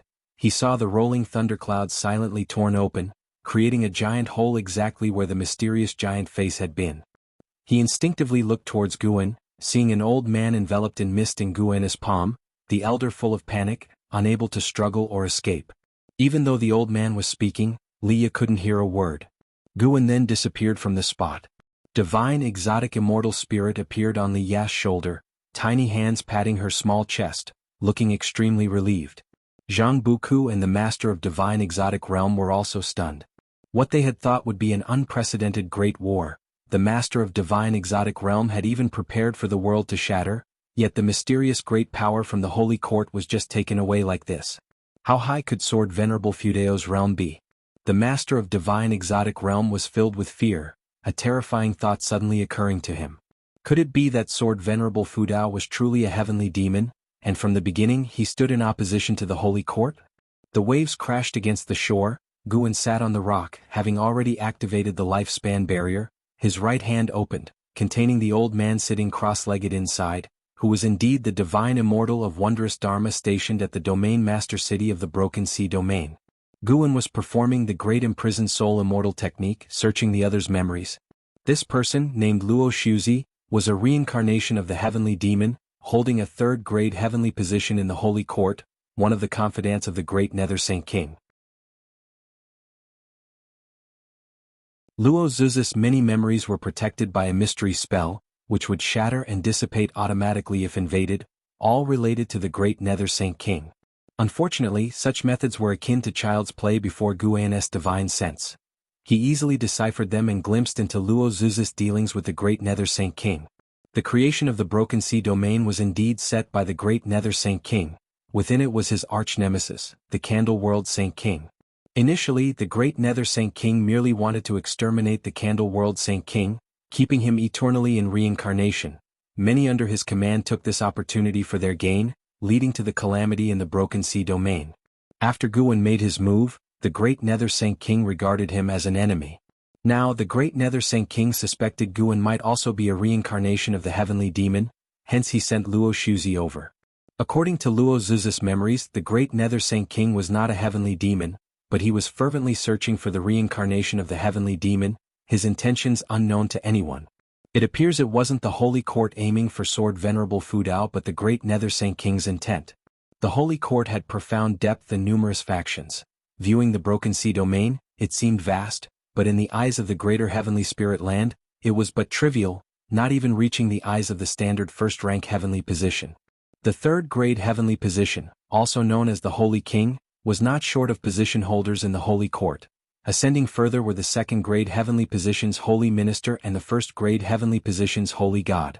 After searching Luo Ziz's soul, Guan extinguished his soul. He wasn't concerned about further tricks from the great Nether Saint King. In fact, he was looking forward to seeing what the great Nether Saint King would do next. Facing an unknown adversary, regardless of how powerful his minions were, they would fall discreetly. Wouldn't the great Nether Saint King feel pressured? Although the Holy Court didn't care about the Broken Sea domain, the epic battle between Guan and the Great Cold Demon sect from years ago did reach the Holy Court. The Holy Court's ability to recruit Sword Venerable Fudao also showed that most of the upper echelons in the Holy Court were favorable towards Sword Venerable Fudao's actions, which is why the great Nether Saint King only dared to operate from the shadows. A prompt appeared before Guan. He had seized over 20,000 years of Luo Ziz's lifespan. Diske, these great powers really are brash, acting so recklessly. Of course, facing an existence like Guan, even if they hide their true forms, Guan would find a way to locate them. Back in the seven-star spirit realm, the thousand-faced divine lord who escaped from Guan's clutches could also be located by him now, but seeing him behave, Guan didn't pursue him. Immortal cultivation was never easy. If one could recognize the situation and act accordingly, Guan would still admire that. To date, regarding the thousand-faced divine lord escaping from his hands, frankly, he was somewhat looking forward to seeing how far the thousand-faced divine lord could go. Guan stood up and vanished from the rock. In the main city of the Broken Sea domain, inside a dim grand hall, Domain Master Qing Songzi stood on the steps, hands clasped behind his back, his eyebrows deeply furrowed. How come it suddenly went quiet? Could it be that even Elder Luo Shuzi is not a match for Sword Venerable Fudao? Even if he is not, there shouldn't be silence, Qing Songzi thought, frowning. Dressed in a green robe, he exuded a calm demeanor, appearing in his 40s, with the oppressive aura of someone in power. He possessed the cultivation level of the 7th layer of the carefree primordial immortal realm and was recognized by the Holy Court as the Domain Master of Broken Sea Domain. He had never felt as anxious as he did today. The sea-breaking rift was just below. If there were any battles, he would definitely detect them immediately. He now dared not extend his divine sense into the rift for fear of provoking trouble. Even if Luo Shuzi failed, Sword Venerable Fudao likely wouldn't dare confront the Holy Court directly. He just needed to pretend ignorance. Just then a series of footsteps approached. Lu Xinyi came walking briskly, leaving a trail of afterimages. He stopped before the steps, raising his hand in salute to Qing Songzi and smiling. I wonder why the elder has summoned me. What is the matter? Qing Songzi turned to look at him, revealing a smile as he said, I and your father are fellow disciples. What elder are you speaking to? That's too formal. Call me your teacher uncle from now on. Teacher uncle. Lu Xinyi responded, his mind already calculating. The other clearly needed him, which was why he showed such an attitude. As for the great Nether Saint King behind Qing Songzi, he was also aware. Could it be that the main city of the Broken Sea domain was thwarted by Sword Venerable Fudao? Lu Xinyi inwardly chuckled, knowing that over the years, many of the Holy Court's pieces infiltrated the Taizong continent and even the Supreme Sect to investigate Sword Venerable Fudao. He could guess that the great Nether Saint King was somewhat unrelenting. The Great Cold Demon Sect was a powerful weapon in the hands of the great Nether Saint King, gaining considerable power and authority by performing numerous dirty tasks for the Holy Court. Hence, his power continued to grow, and the errors he made weren't likely to shake his position. Indeed, the calamity in the Broken Sea domain was seen as a mistake by the great Nether Saint King by the Holy Court, but such a mistake wasn't considered significant. Even several could deduce the great Nether Saint King's plans against the Candle World Saint King, many choosing to turn a blind eye. Weighing the ruling Holy King against the reincarnated Holy King was an easy choice. Qing Songzi looked at Lu Xinyi and asked with a smile, Sword Venerable Fudao refuses to accept the Qi fortune from the Holy Court. Having stayed in the Supreme Sect for so many years, what do you think should be done? Should he be left to his own devices, or should his background be investigated? Lu Xinyi thought to himself as expected, and after pondering he said, Teacher uncle, do you think Sword Venerable Fudao is formidable? Of course he's formidable beyond my comparison, Qing Songzi answered without hesitation. Lu Xinyi continued, since that is the case, why bother to offend him? Wouldn't it be sufficient to just manage the Broken Sea domain well? Qing Songzi frowned. Lu Xinyi meaningfully said, Sword Venerable Fudao appeared in the land of the reincarnation of the Candle World Saint King. These two very likely have a connection. Why Sword Venerable Fudao hides his identity is worth considering. Teacher uncle, my father once said, surviving in the Holy Court is like walking on thin ice. No matter how high one's cultivation level is, staying alive is the most important.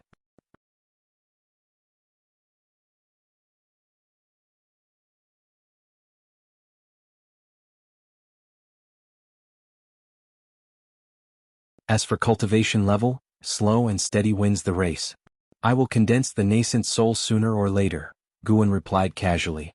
Ji Xiaoyu scrutinized him closely, and upon confirming that he wasn't lying, a smile appeared on her face.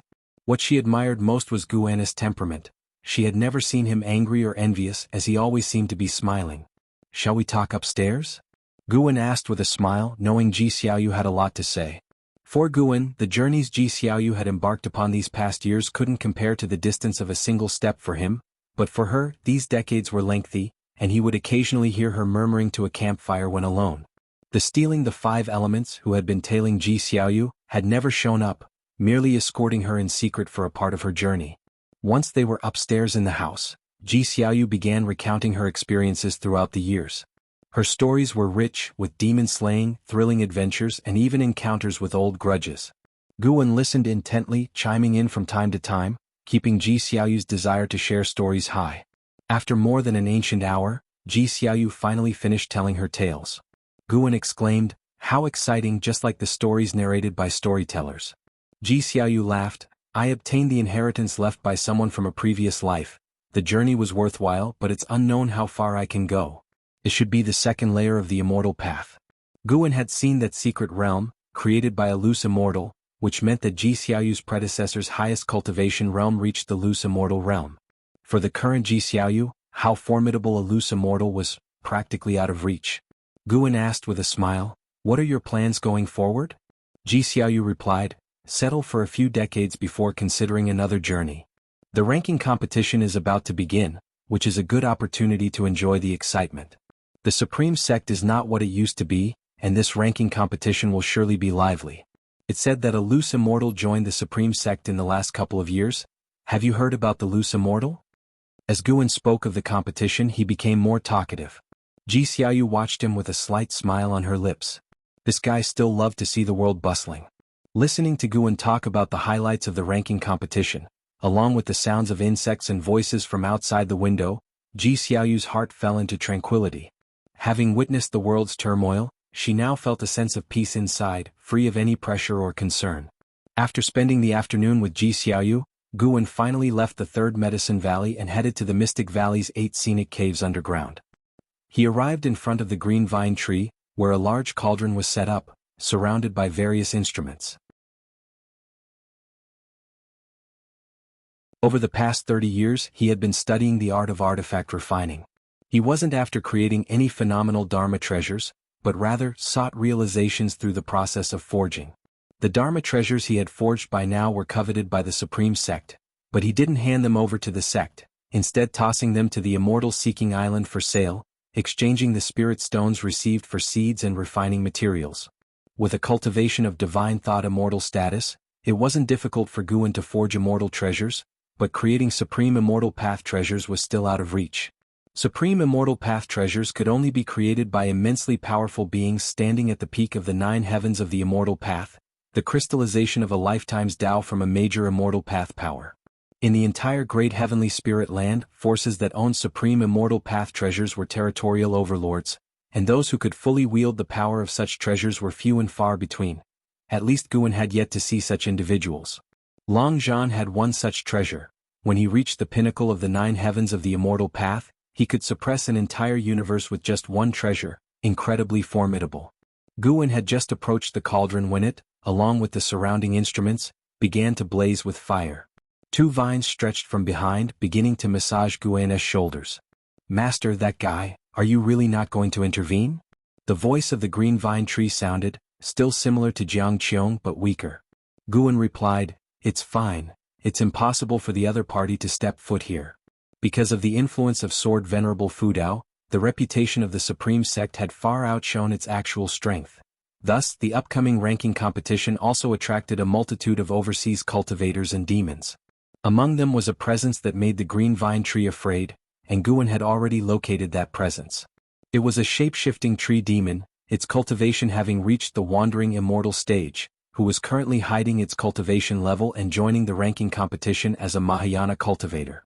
A wandering immortal posed no threat to Guan and therefore he didn't care. What he did care about was another individual. Someone from the immortal spirit dynasty had arrived at the Supreme Sect, whose cultivation level was that of a carefree primordial immortal, but had hidden it, presenting themselves merely as an ordinary loose immortal. Of course, even a loose immortal was enough to be treated as an honored guest by the Supreme Sect. Guan was curious about the purpose of the immortal spirit dynasty's visit. There would be quite a show at this ranking competition. "Master, can you subdue him?" the green vine tree cautiously asked. Guan, thinking it was worried, grunted in affirmation.